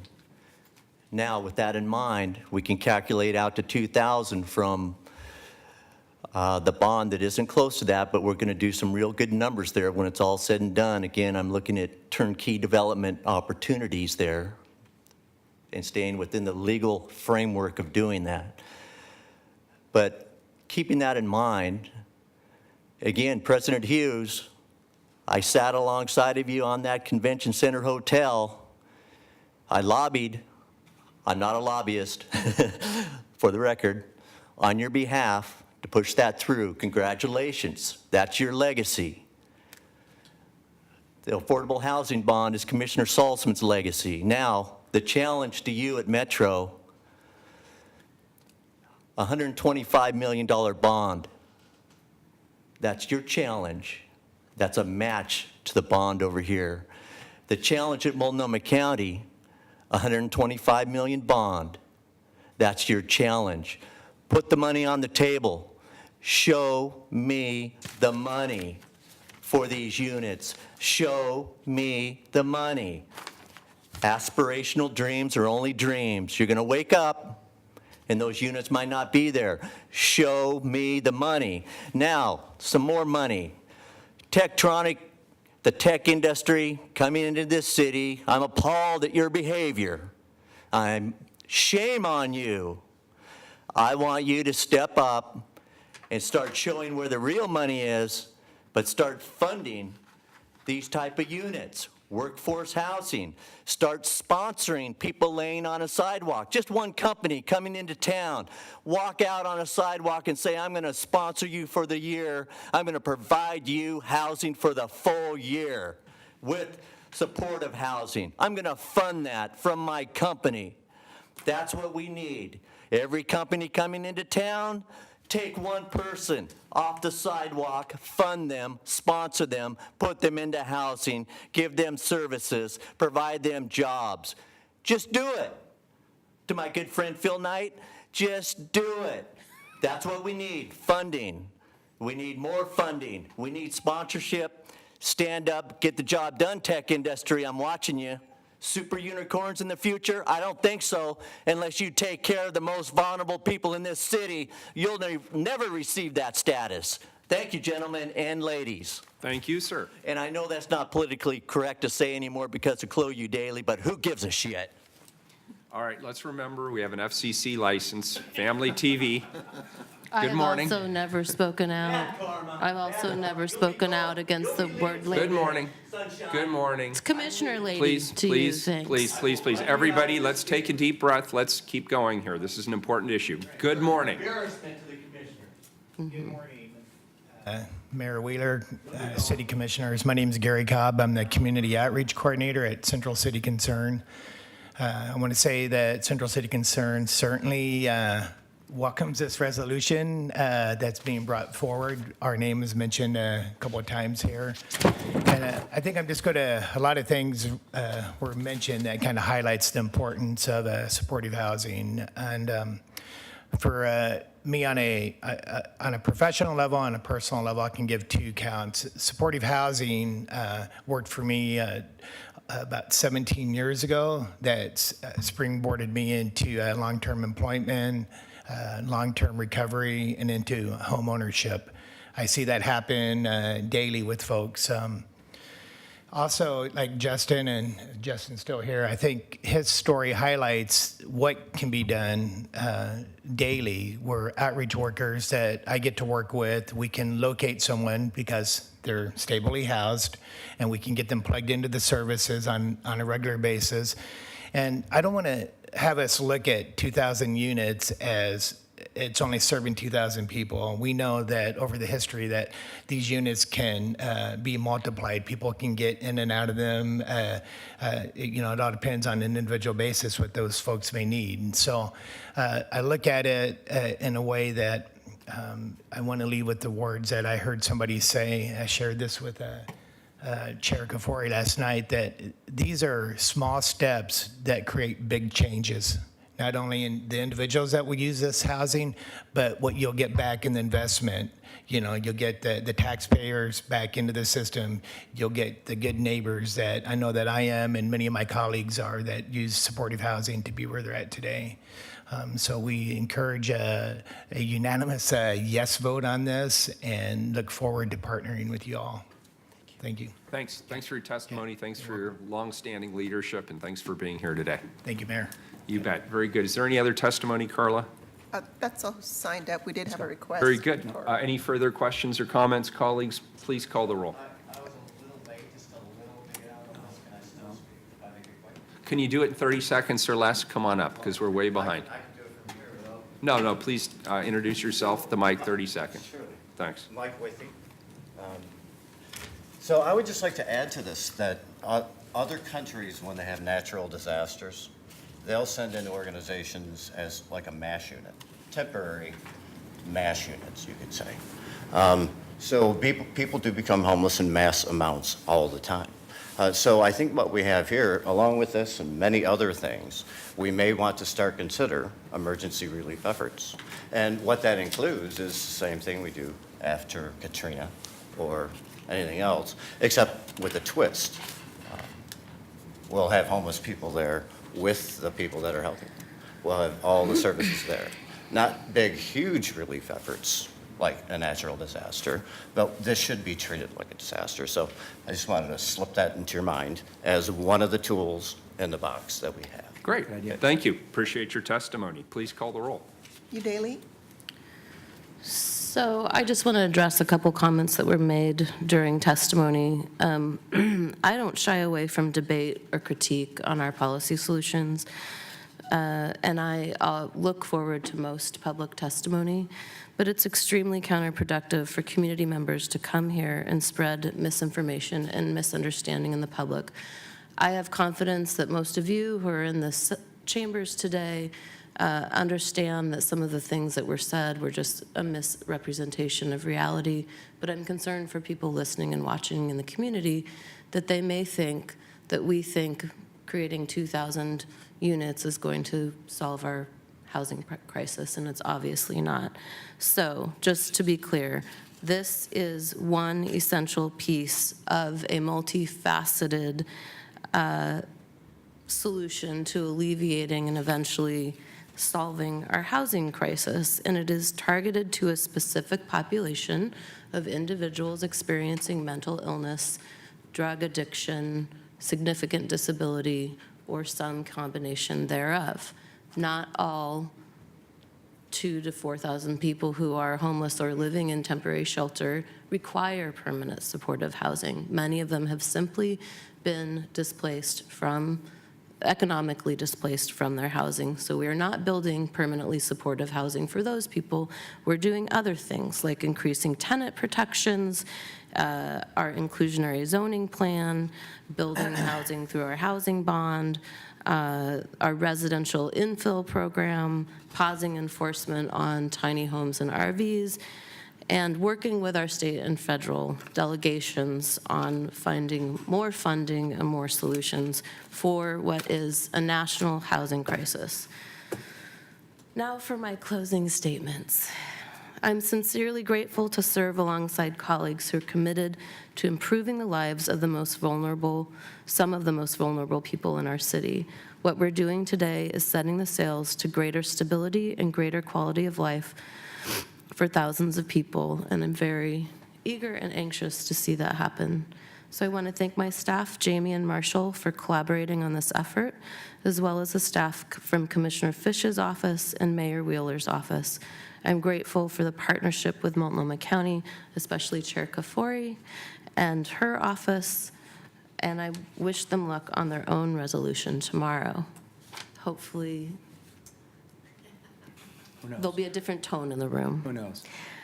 I also want to give a special warm thank you to Mark Jolan, who I've really enjoyed working with this year, and all of the staff at A Home for Everyone and the Joint Office of Homeless Services for being the stewards of these bold visions and for being so capable and ready for whatever challenges we throw their way.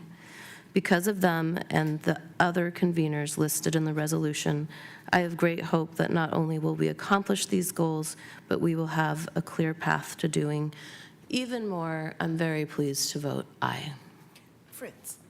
Well, first, thank you, Commissioner Fish, for being the Council's champion on this resolution, and to your Chief of Staff who identified a lot of good things to do next.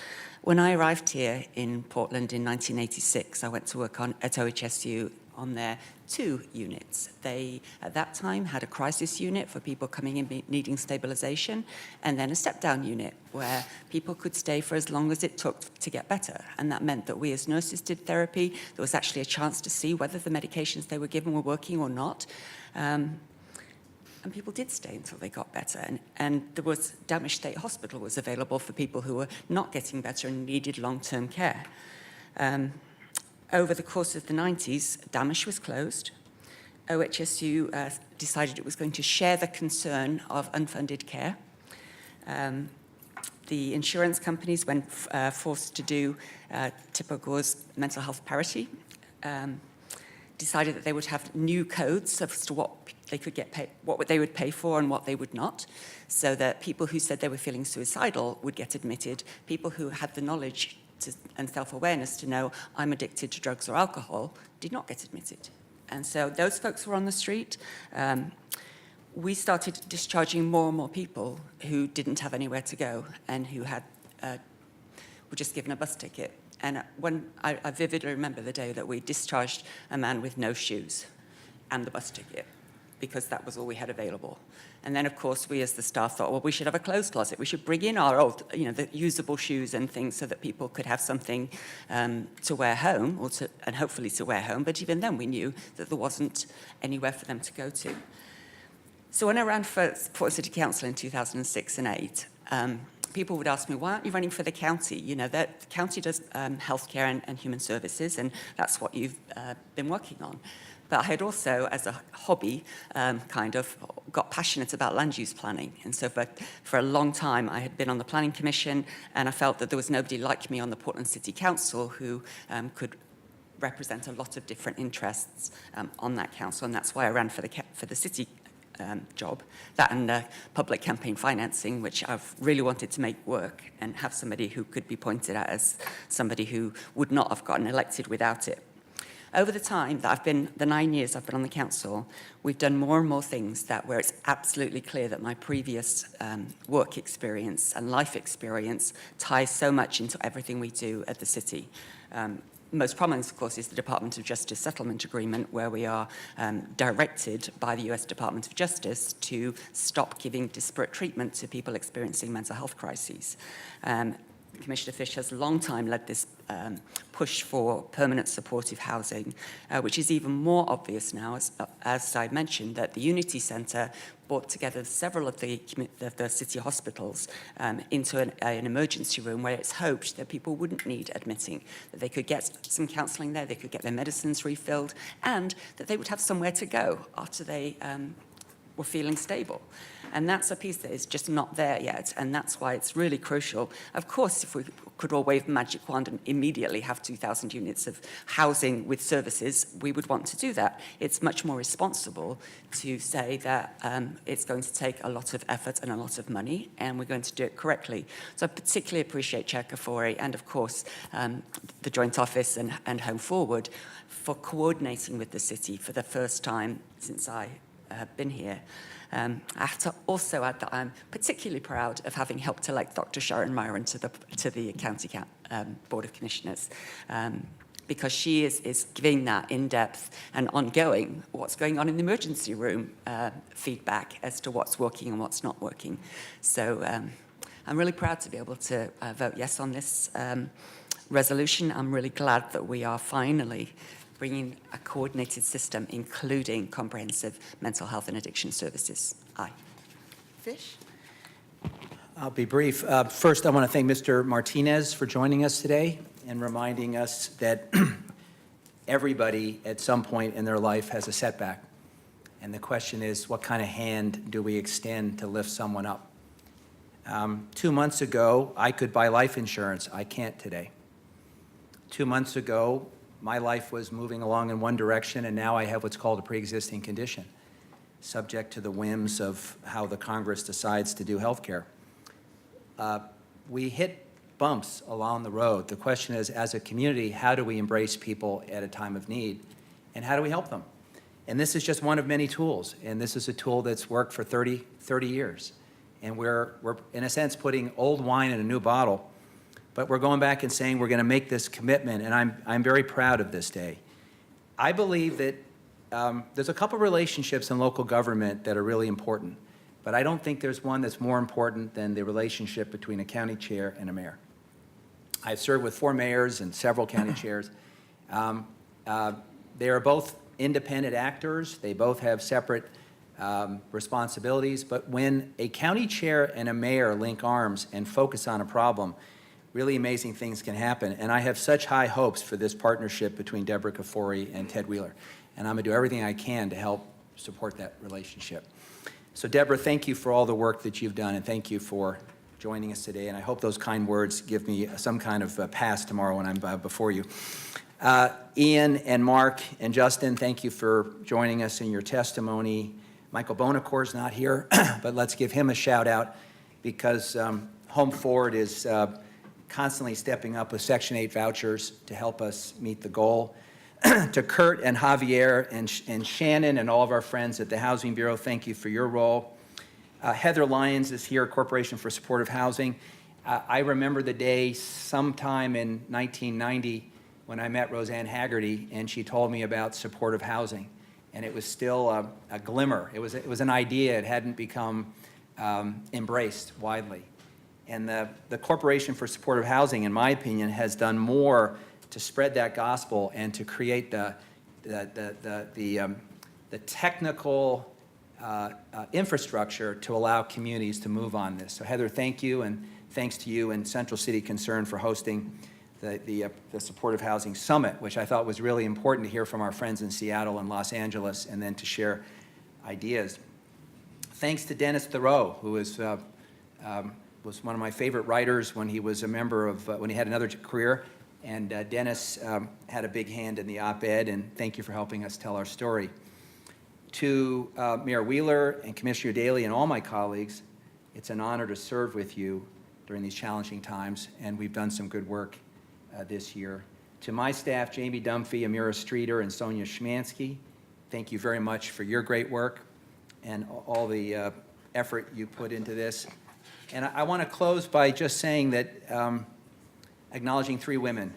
Roseanne Haggerty, who in 1990 broke every rule in New York and said, we're going to do something different. And thankfully, a mayor accepted that challenge. and that mayor was David Dinkins, followed by Giuliani, which shows that it was a good idea. It was such a good idea, it became nonpartisan. To Gretchen, who, when I came to Portland, gave me the opportunity to serve on the what was then called Housing Authority of Portland, and regularly challenged me to do more. And I'm so grateful, as is Amanda, for the role that she played in my life. And then to Susan Emmons, who regularly comes to this body and challenges us to do more for people that have so little. And those three voices really help shape my view of this subject. And as long as I have the honor of serving on this body, I will be pushing to make sure we provide a roof over the head of the most vulnerable people in our community. Aye. Saltzman?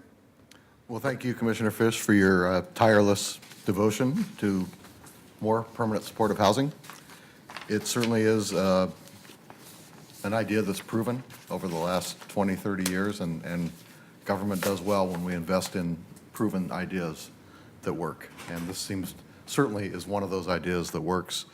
It's just a matter of getting the cooperation going between the county, Home Forward, which have good partnerships, and if Metro can step up and play a role satisfying the region's need for permanent supportive housing, that much the better. And so I just want to thank you for this, and pleased to vote aye. Wheeler? Well, I want to add my name to the long list of those who are thanking all of our partners. Chair Kafori, thank you for being here today. We certainly appreciate it. And Commissioner Fish, thank you for your important leadership on this initiative. I'm very enthusiastically supportive of this. There is a lot of anger and frustration in our community about the escalating situation with regard to the people who are living on our streets. And ultimately, I believe people in this city are compassionate, and they want to be able to get their arms around something. They want a positive approach to helping to participate in solving this problem. And I believe they're asking us to take bold leadership when it comes to the issue of homelessness and people living on our streets. This is such an initiative. It's not the totality of what we are doing to address the situation, but it will be a big part of our approach going forward. And I am excited to provide what leadership I can to this initiative. I intend to put the resources of my administration fully behind this effort. And at the end of the day, I believe this is the right response. This is both a compassionate and effective response that will help address the chronically homeless who live on the streets in our community. We know this works. And to the testimony that we heard earlier, I'll take that as a challenge rather than as a criticism, what was said here. It will take additional resources, and I've been very clear about that. And so over the course of the coming months, as we develop the plan, and there will be resources, Chair, in our fall bump to help finance the research that needs to be done over the next 9 months for the plan as we lay it out. I want to make sure that we're not just engaging ourselves here in this room, but we're truly engaging all of the community, the faith community, the business community, our nonprofit and philanthropic sectors, all of those in institutions throughout Multnomah County. And ultimately, I hope everybody individually sees a role for them to play as we get behind this effort. We can show other communities up and down the West Coast how to actually make progress on this seemingly intractable issue. And we know that this is a strategy that will work for us. So I happily vote aye along with my colleagues. The resolution is adopted as amended. Thank you, everybody. We'll take a 5-minute compassion break. Thank you, Ted. Hey, Carla, our monitors are still not working.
session. Carla, please call 1141. Approve application under the Multiple Unit Limited Tax Exemption Program for 28th Street lofts located at 2821 Northeast Everett Street.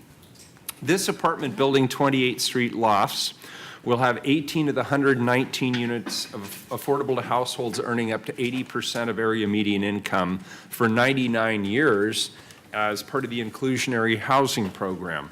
The developer, the Urban Development Group, actually had a vested building permit prior to inclusionary housing going into effect in February of this year, but they elected to participate in the program in order to benefit from the parking exemption and other incentives that were available through the program. The multiple unit limited tax exemption or multi-program is one of the financial incentives provided to inclusionary housing projects choosing to make units affordable rather than paying the so-called fee in lieu. Each multi-application comes before the City Council for approval. In addition to the 10-year exemption provided by the multi, this project will receive an exemption of the affordable housing construction excise tax that otherwise would have been due on the affordable units. This project will join the other 4 projects that have already been approved under the inclusionary housing program, making a total of 31 units affordable in otherwise market rate developments. Director Krieger. Thank you very much, Mayor and members of council. Kurt Krieger, Housing Bureau Director.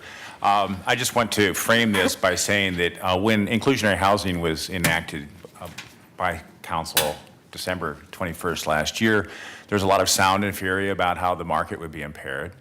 And some of that has been carried on in this new year of 2017 as the market itself has become overbuilt and softened. The good news here is that developers who are taking full stock of their financial options are choosing to opt in to the structure of offsets that you created when inclusionary housing was crafted. And we think this is the beginning of a trend, and we're obviously very closely interested in all of their success. Mindful that we have about a 5-year supply of vested projects that have already been accepted by BDS. Those have not yet converted to full construction drawings. So we remain open for business and we'll work with any other developers that are currently in the pipeline. Dory Van Bockel leads the team within BDS to assist developers and is here to specifically answer your questions about this particular project. Yes, hello, good morning. Good morning. Are we in the afternoon yet? Good morning. Almost. Okay. Close, yeah. Are there any, yeah, I mean, the opening statements by Mayor Wheeler pretty well described the project. It's 119 units with 18 of those being affordable, and it's a mix of studio and one-bedroom units available in inner northeast Portland. Very good. Any questions, colleagues? Is there any? No, sorry. Oh, thank you, Michelle. I appreciate that. Carla, is there any public testimony on this item 1141? No one signed up. Please call the roll. Daly. Aye. Fritz. Thank you for your diligence. Aye. Fish. Aye. Saltzman. Good work, and thank you to Urban Development Group. Aye. Wheeler. Aye. The ordinance is adopted. Thank you very much for that. Kurt, we have a group of people coming in at about 12:15, and I note that item 1142, you've requested 30 minutes. Do you think you could squeeze it in 20 minutes? We can squeeze it in. Very good. 1142, please. Well, Kurt, can I just also frame a question? The question we had in our office is, how is this policy different than the existing policy? I'd be happy to And do if, so. if the answer is not much, then your presentation can be even skinnier. Well, Suzanne Zuniga is here. And I think Well, we have- let's not take testimony until Yeah. the item's been read, Yeah. please. 1142. Excellent. Direct the Portland Housing Bureau to adopt an affordable housing green building policy for new construction and rehabilitation. Now. Very good. Kurt Krieger, Director of Housing.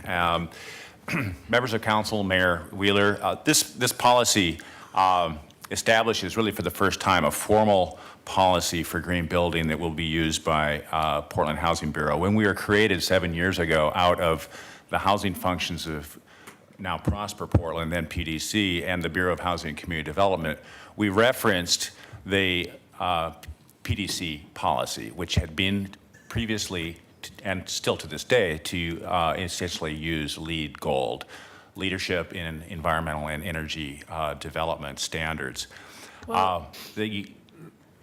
Actually, originally, it was a completely separate policy from the policy for city facilities, and it was just for affordable housing. And over time, it started to align with the city policy. So this is more specific. We focused narrowly on the three things that make the biggest difference to the residents of the households themselves: indoor air quality, energy consumption, and water consumption. Because in LEED, you can get points for things that don't necessarily have a tangible, measurable impact on a resident health or their cost of living. Just for the people that might be watching this on TV, this applies to buildings of 20 or more units for which the Housing Bureau has a 10% or greater financial stake, or city-owned properties. So it doesn't affect privately owned properties, and if people are using private financing, they are free to do what they think is right under the construct of other city policies and development regulations. We wanted to very much be clear about this policy, so Suzanne Zuniga was tasked with convening stakeholders over the last year to devise and derive the right standard going forward. And I'm pleased that she's a designer, so she has this background herself as an architect and as a LEED professional, and she's here to describe in greater detail the actual policy.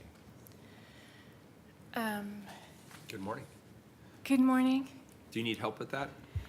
Oh, there it goes. There it goes. There it goes. What's up? Okay.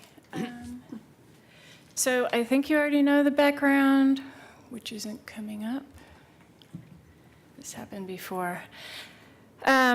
So I think you know the background. There was a policy that was special for affordable housing over time, and after the Housing Bureau was formed, we just kind of fell back on PDC's policy, which eventually matched the city's.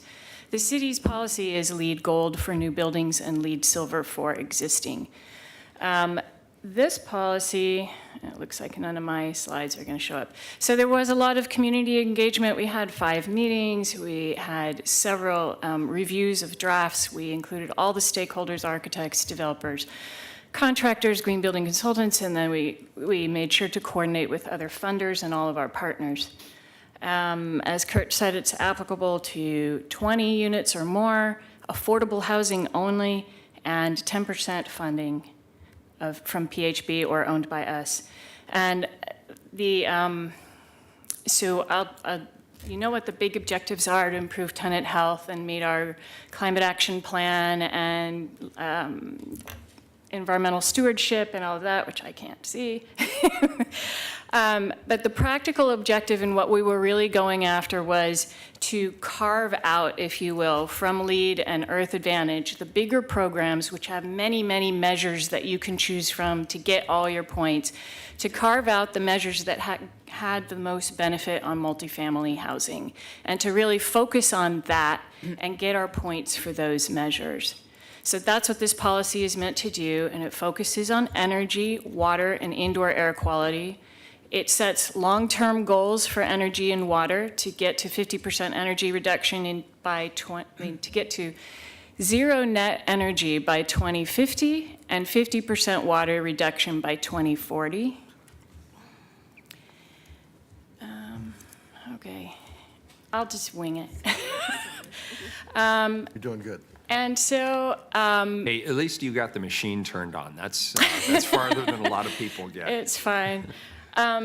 So grab it so we can get it signed. Yeah. We have been watching where our money is going on our affordable housing projects and started to feel like it was getting very expensive to continue to do LEED Gold, and we weren't sure what we were getting for that. So we've paid a lot of attention, talked to our stakeholders, talked to everybody, talked to the green building consultants, really did a lot of research to really understand what are the measures that really matter and make a difference in our buildings, and that's where we focused. And then we set very high targets for those measures. And then we commissioned a cost study with PSU through the Climate Action Collaborative to compare LEED Gold, meeting LEED Gold and meeting our policy. And we even used 3 of our recent projects with real actual data to test the analysis. And the study shows that we should see a slight reduction in first cost because there are fewer measures.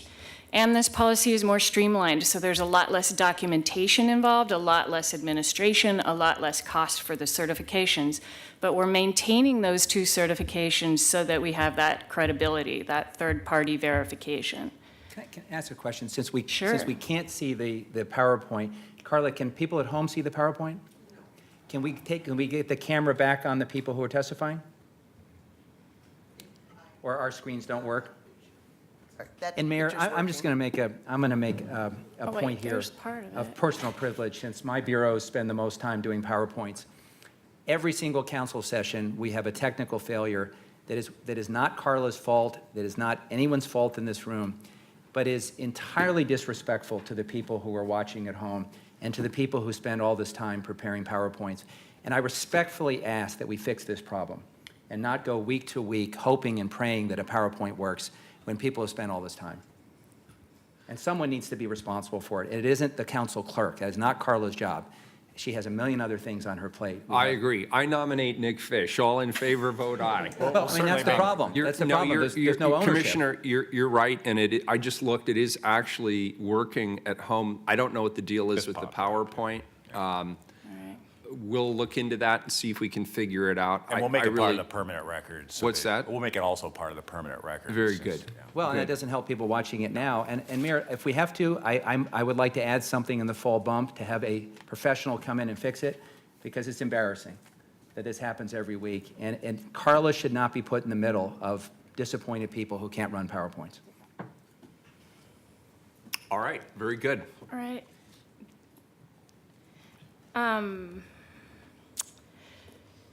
So to summarize the policy, for energy efficiency, we set targets for an EUI, which is an energy use intensity. And that is the amount of energy used per square foot per year in a building. It's a good metric that works across various programs, and that's why we chose to use that one. They will meet the targets that we've set that will decrease every 3 to 6 years until we get to net zero at 2050. We'll obviously be reviewing this annually and checking those metrics and deciding if we can get there faster, and depending on the market and technology. 2 other pieces of the policy for energy have to do with solar and electric vehicle charging. We just felt like it was a good move to position our projects to take advantage of those technologies as they continue to develop. So our projects will have the choice of either installing solar and EV charging, or just being solar and EV ready, so that they have the infrastructure there, which is a very small incremental cost when you do it when you are in new construction. They'll have that infrastructure there and ready to accept those technologies as they continue to evolve and the cost continues to go down. The other measure is for water. We have a target of water reduction based on a federal metric to reduce water by 50% by 2040. So similarly, we will see water reductions that will go down incrementally every 3 to 5 years until we get to the 50% reduction. Is it your recommendation that in the multifamily property area that we fund, that we mandate individual meters per unit so we can actually enforce some of these guidelines? We can enforce this guideline just through the plumbing fixtures. It's really just the rating of each plumbing fixture, and that can be documented. Less flow. But it does, I'm just curious, because as you know, the utilities have been trying to crack the code about how to get more discounts to needy people. Does any of your policy contemplate at some point individual meters? Not in this policy. We are talking about it within with our partners a lot, and some of our partners are testing it and putting net metering in some buildings. It's quite expensive, and that's why people are hesitating to really jump on that. We're looking for other ways, and whether we can just do it with software rather than actual physical meters, and trying to find the best way to really get at that. Thank you. And then the other piece, the third piece, is indoor air quality, which is the most important for tenant health. And we have 3 measures for that. One is a no smoking policy indoors. The second puts limits on airborne toxics like volatile organic compounds. It's using the strictest measure from California standards. And the other one is to have a balanced ventilation system, so that code already requires buildings to exhaust air out of kitchens and bathrooms. This will require them to provide the same amount of fresh air supply. So instead of just saying you will open your window, we will be providing that fresh air that's conditioned and filtered, et cetera. So those are the basic provisions for energy, water, and indoor air quality. And then quickly, I'll just go through. There's a lot on the back end, sort of baseline requirements to ensure we're getting the performance we want. Lots of coordination meetings that are required, lots of testing and inspection that's required, all through design, all through construction. We even do sort of a pre-blower door test so that by the time we get to the end of construction and commissioning, we will pass that blower door test, we will pass the commissioning, that will get the performance that was designed in to meet this policy. We're also asking them to commission again at 7 years after construction as a check-in to make sure, again, that the building is continuing to perform as it was designed. The systems are balanced, the maintenance is being done, et cetera, et cetera. In terms of compliance, they will submit regular reports to us, they will submit their final certification, and we will be doing this for ourselves eventually. And there's a $5,000 penalty if they don't comply. That's not that large, but really the loan agreement with us is the bigger leverage that we have in terms of getting compliance. And the 3 construction coordinators work with these projects from inception all the way through construction. So we will be monitoring progress and making sure there really is a good faith effort. And I think that's it. That concludes it, I think. Yeah. Very good. Colleagues, any further We have a big conversation? celebration coming up, so can I ask you to, Kurt, send me in writing, since this is a first reading. If, we've heard a lot of people come to council saying we should backtrack on our green building policy, on our opportunity agenda, and on our fair wage policy. And that's been a constant drumbeat in terms of making, reducing the cost of some of our housing. Between now and the vote, would you let me know if this green policy that you're proposing in any way backtracks on any of the policies that we currently have in place around green buildings? I'd be happy to, and it would also allow me to enter into the record the PSU's report, which I just saw this morning for the first time. So I'll include that in my response. Thank you. Thank you. So on the indoor air quality, you said the fresh air will now be conditioned. Does that mean air conditioning? Well, no. Okay. I was just wondering. It will be heated. It won't be air conditioned, and we're doing a study right now on air conditioning because we see the climate changing. We have the data on that. We're looking at how much our buildings will overheat as time goes on. Right. We have commissioned a study also with PSU through the Climate Action Collaborative to study what the need is going to be, how much we can do with the shell passively, and then if we have to, what are the best active systems? And we are running energy models and all kinds of study to really understand that issue because we know it's ahead of us. Yeah, I would agree. I mean, I think with climate change happening, and it seems like the humane thing to require. I've gone to enough groundbreaking or ribbon cuttings of our affordable housing facilities in the summertime to realize how hot these places are for the individuals who are going to end up living in them. Currently, as a fallback, most of our projects are using portable units that plug into a window panel so that we can get to the units that are overheating, which are usually the west side and the top. We don't often need it on the north side, on the bottom. So we are mostly doing that. It allows us the flexibility to get air conditioning to the units that need it. Okay, great, thanks. Very further, colleagues, any further questions or comments? This is the first reading of a non-emergency ordinance. I did forget that, I apologize. Is there any public testimony on this item? We have one person, Isaac Johnson. Come on up, Isaac. Sorry about that. My apologies. We can do 11:43 in 3 minutes. Yeah. Teresa's here. We can do it in 3 minutes. Okay. Okay, or we can just go to the second reading. We have a second reading, too. We're waiting on Mark. And we can send her home. You press the button, yeah. Turn it off. There we go. Thank you.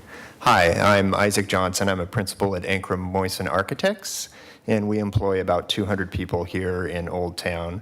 We're one of the leading designers of multifamily housing on the West Coast. I'd like to speak in favor of the new PHB green building policy, and specifically in favor of setting long-term goals to reduce energy consumption. Our firm has a history of designing over 2,500 affordable homes, including one of the largest passive house projects in North America. We design both market rate and affordable homes, and the affordable projects often lead the industry in reducing energy use. This is because investors, such as the City of Portland, and operators are long-term owners and will realize the payback of this investment. Over the 25 years I've been doing affordable housing, I've witnessed a growing awareness and implementation of sustainable building practices. Features that were aspirational 15 years ago are now standard practice, and it's time for a policy that looks forward from here and gently raises the bar. The American Institute of Architects champions the 2030 plan to progressively achieve carbon-neutral buildings by the year 2030. This PHB policy sets a similar goal for net zero by the year 2050. We can hit this mark. The technology and knowledge is on hand today, especially here in the city of Portland. Design professionals are aspirational and optimistic. We want to save the world, and this policy is an ally in that fight. Thank you. Thank you. We appreciate it. Good morning. Good morning. It may even be afternoon. Slightly. I'm Mike Steffen, the Director of Innovation at Walsh Construction Company, and I'm here on behalf of Walsh to voice my support for PHB's efforts to create a streamlined and vital green building policy, a policy that should reduce the demands of green certification while ensuring that the deep benefits of green building are included in Portland's affordable housing moving forward. I believe PHB should be commended for focusing on energy efficiency and air quality as the core measures of green building that benefit our community and the residents of the buildings. Without a doubt, there are small incremental costs involved in bringing these measures into our buildings. However, these buildings are long-term assets to the community, and that minimum upfront investment in these critical measures will certainly pay off over the long term. As part of the policy, PHB has proposed life cycle cost analysis to assist with decision-making. Walsh has used such tools in the past, and we believe that is another strong element in the policy, and look forward to seeing how that plays out on future projects. Thank you for your time. Apologies for being short of breath. I just ran up the stairs. Thank you for making it. Thank you. It's good exercise. Absolutely. This is a first reading of a non-emergency ordinance. It moves to second reading. Thank you. Thanks, everybody, for your testimony. So, colleagues, we now have a proclamation honoring the Portland Thorns. And I don't know if we want to start Commissioner Fish and Commissioner Fritz. Commissioner Fritz, if you had some introductory comments. Oh, I certainly do. I'm very glad to see you all here today. Thank you for coming into City Hall. It's absolutely fantastic to have our Thorns win the Cup a second time. And welcome you also coming here. It's just fantastic. I'm really happy that we have something to celebrate. As I said on Sunday evening, for me, watching the final on Saturday was 2 hours when I didn't think about anything else than watching the game and cheering. Of course, getting almost to heart failure by the end of it. But I reflected too that for you, for the players, the coaches, it was more than 2 hours. It was not only the entire season building up to that, but your careers. You're as student athletes in college, the way that the team comes together, international players and local players. So thank you for the joint effort of everything coming together for that glorious moment when he blew the whistle, finally. So today we have head coach Mark Parsons and Catherine Reynolds, one of our awesome star Thorns here today. We have lots of fans, lots of supporters here today.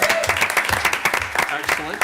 So we have a long-standing tradition that goes all the way back to the founding of our city. We have these proclamations, and when we read them, we are actually making a statement on behalf of the entire city council and the entire community. And I know that over the last several days, you've had lots and lots of attention and interviews and public appearances, and we just could not let it go without a proclamation. A number of us participated in the phenomenal event on Sunday evening, and it was so great to see. I don't know, there were probably 20-ish thousand people there. It was a huge crowd, bigger than ever fills this chamber. So we'll just call it 20,000, right?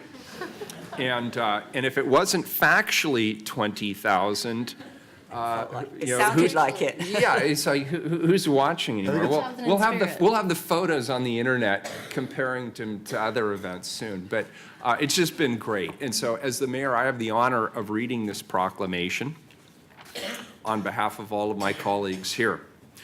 Whereas the Portland Thorns FC were founded in 2012 as a women's professional soccer club here in the Rose City, joining the National Women's Soccer League for its inaugural season in 2013. And whereas the Thorns are the best attended women's professional sports team in the world, averaging 17,653 fans per game. And whereas the Rose City Riveters and the city of Portland are proud to cheer on, oh, now here's where you've set me up. I totally see this. Celeste Boreal. Do you want me to help? Dagny, Britt, Adriana, Tobin, Amandine, Lindsay, Kendall, Savannah, Megan, Allie, Tyler, Emily, Meg, Nadia, Haley, Catherine, Christine, Emily, Ashley, and Mallory, the amazing members of this incredible team. Whose full names are actually in the proclamation. I wasn't going to embarrass myself any further, Commissioner. Whereas the Rose City Riveters in the city of Portland acknowledge the leadership of team owner Merritt Paulson, general manager and president of soccer Gavin Wilkinson, head coach Mark Parsons, assistant coaches Nadine Engerer, Rich Gunny and Sophie Clue, performance manager Garga Caserta, and athletic trainer Becky Cruz. Whereas the Thorns held an impressive 14-5-5 record and finished the season with an 8-game unbroken streak. And whereas the Thorns established a new team record for wins, 14, shutouts 11, and points 47 during the regular season. Whereas the dominant Thorns became the only NWSL team to qualify for the postseason in 4 of the league's first 5 seasons. Whereas the Thorns brought home their second National Women's Soccer League championship after a 1-0 win over the North Carolina Courage on October 14th in Orlando, Florida. Now, therefore, I, Ted Wheeler, Mayor of the City of Portland, Oregon, the City of Roses, and Soccer City, USA, do hereby proclaim Wednesday, October 18th, 2017, to be a day of recognition for the Portland Thorns FC in Portland and encourage all residents to observe this day. Thank you on behalf of all of us, and congratulations. We're so proud of you.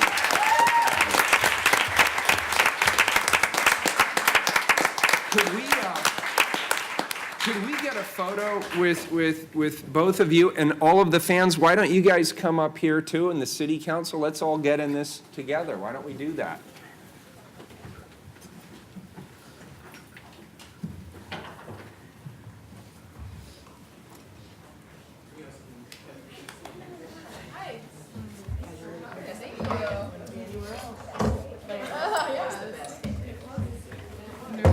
So folks, let's go it must have been so hot on that field. We were dying in the stands.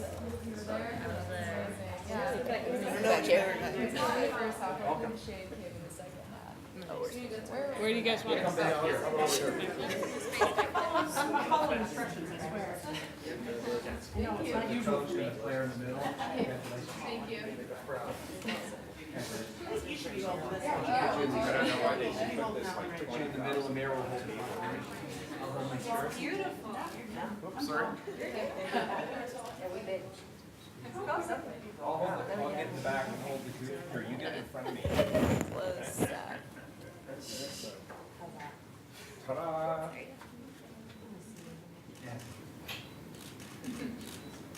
Wow. Just look at the center anywhere.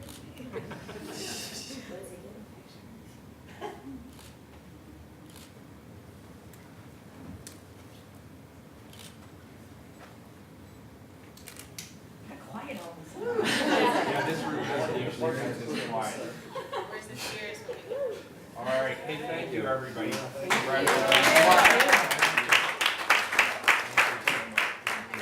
you, Thorns. Thank you. Thank you, Thorns. Thank you, Coach. Thank you, Alaska, for getting us there. Have you had a chance to rest? No, not yet. I can't wait to have like a good solid night of sleep. Just been celebrating too much. Thank you. Yeah. Thank you. Thanks for having us here today. You guys, are you not going to say anything? What? Oh, you get to say something? No? Oh. I guess that's it. Go Thorns. Thank you. Go Thorns. Thanks, Ken. Teresa, why don't you come up? All right, 11:43, please, Carla. Amanda, thank you. Thank you. Authorize the Water Bureau to acquire certain permanent property rights necessary for construction of the Penridge Mains Replacement Project. Mayor, we've taken a 2-hour presentation and boiled it down to an hour and a half. And I'm just going to turn it over to Teresa Elliott, the Chief Engineer of the Portland Water Bureau, for what will take at most 3 minutes. Good morning, I'm Teresa Elliott, Chief Engineer, Portland Water Bureau. I guess it's probably afternoon by now. And yes, it'll probably be about 3 minutes max. We have, Portland Water Bureau annexed the Sylvan Water District in 1986. And the Penridge Main Replacement Project is in the Southwest Hills in that, that takes over the Sylvan Water District. We've done a couple planning studies that have identified some mains that are undersized and don't meet the current fire flow, the desired fire flow demands that are now currently in place. And we also have some services that are operating just above the Oregon Health Department's recommended minimum service levels for pressure. And so this project will both improve the fire flow and the water service pressures in the area. It'll improve our service reliability and fire suppression capacity. And to do that, we're planning to increase the pipe sizes that are there to bring them up to more code. Our primary impacts that we're expecting to the neighbors will be construction traffic during the project. And with that, I'm going to let Ben talk about this ordinance. That was a tough act to follow. My name is Ben Gossett. I'm the right-of-way manager for the Portland Water Bureau. And I'll just add to Teresa's comments that when these mains were taken over by annexation in 1986, many of them, in addition to being undersized, are located in private roads. This project will acquire 4 easements in private roads from 3 individual owners that will enable us to maintain the new facilities that we construct. We'll be conducting all of our negotiations in accordance with city best practices and conforming to state and federal law. This ordinance does authorize the use of the city's eminent domain authority. I don't anticipate that that will be necessary. The easements are located within a traveled roadway where other roadway easements already exist. And as Teresa noted, there are considerable benefits to the adjacent property owners. Colleagues, let me just underscore something, because this is a routine matter. The Bureau's policy is to negotiate with the property owners in good faith to seek a fair deal. What we also do, though, when we come to council with these matters is we also have as a backstop an eminent domain authority. It's rarely, if ever, used, and the negotiations are normally fruitful. And with that, we're here for questions. Very good. Colleagues, any further questions? Do we know whether the owners are likely to be happy about this? I'm sorry? Do we know whether the owners have the agreement, are likely to be agreeing? We have not reached formal agreement. They are aware of the project. They are aware of this ordinance. They were advised of their right to be here today to testify. They are aware of the location of the easements. We'll go through a process to value the easements and make a formal offer. Thank you. Yes. Very good. Is there any public testimony on this item? No one signed up. Anything else, colleagues? This is a first reading of a non-emergency ordinance. It moves to second reading. Thank you very much for your testimony. Thank you. And your patience. Thank you. Next item, 1144, please. Mayor, do you mind if we just do 1145 as a second vote? Not at all. I have to leave. 1145, go ahead. 1145, amend vehicles and traffic code to authorize Portland Streetcar supervisors and superintendents to tow vehicles. So, colleagues, we've already taken extensive testimony on this item. It's a second reading. Please call the roll. Udaly? Aye. Fritz? Aye. Fish? Aye. Saltzman? Aye. Wheeler? Aye, the ordinance is adopted. Please call 1144.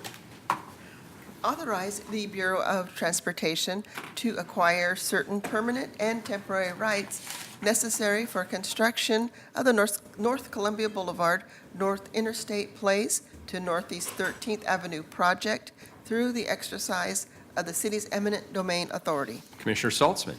Thank you, Mayor. Well, this ordinance is analogous to the one we just talked about with respect to the right-of-ways for the Water Bureau. This provides the Portland Bureau of Transportation the authority to acquire property to install ADA ramps in the street project, this grind overlay project along North Columbia Boulevard. The property rights needed are for construction of, as I said, ADA facilities, upgrades triggered by the paving project. And as with the Water Bureau, we use eminent domain as a last resort, but we do want to have that arrow in our quiver. Hi. No worries. You're right on time. Okay, perfect.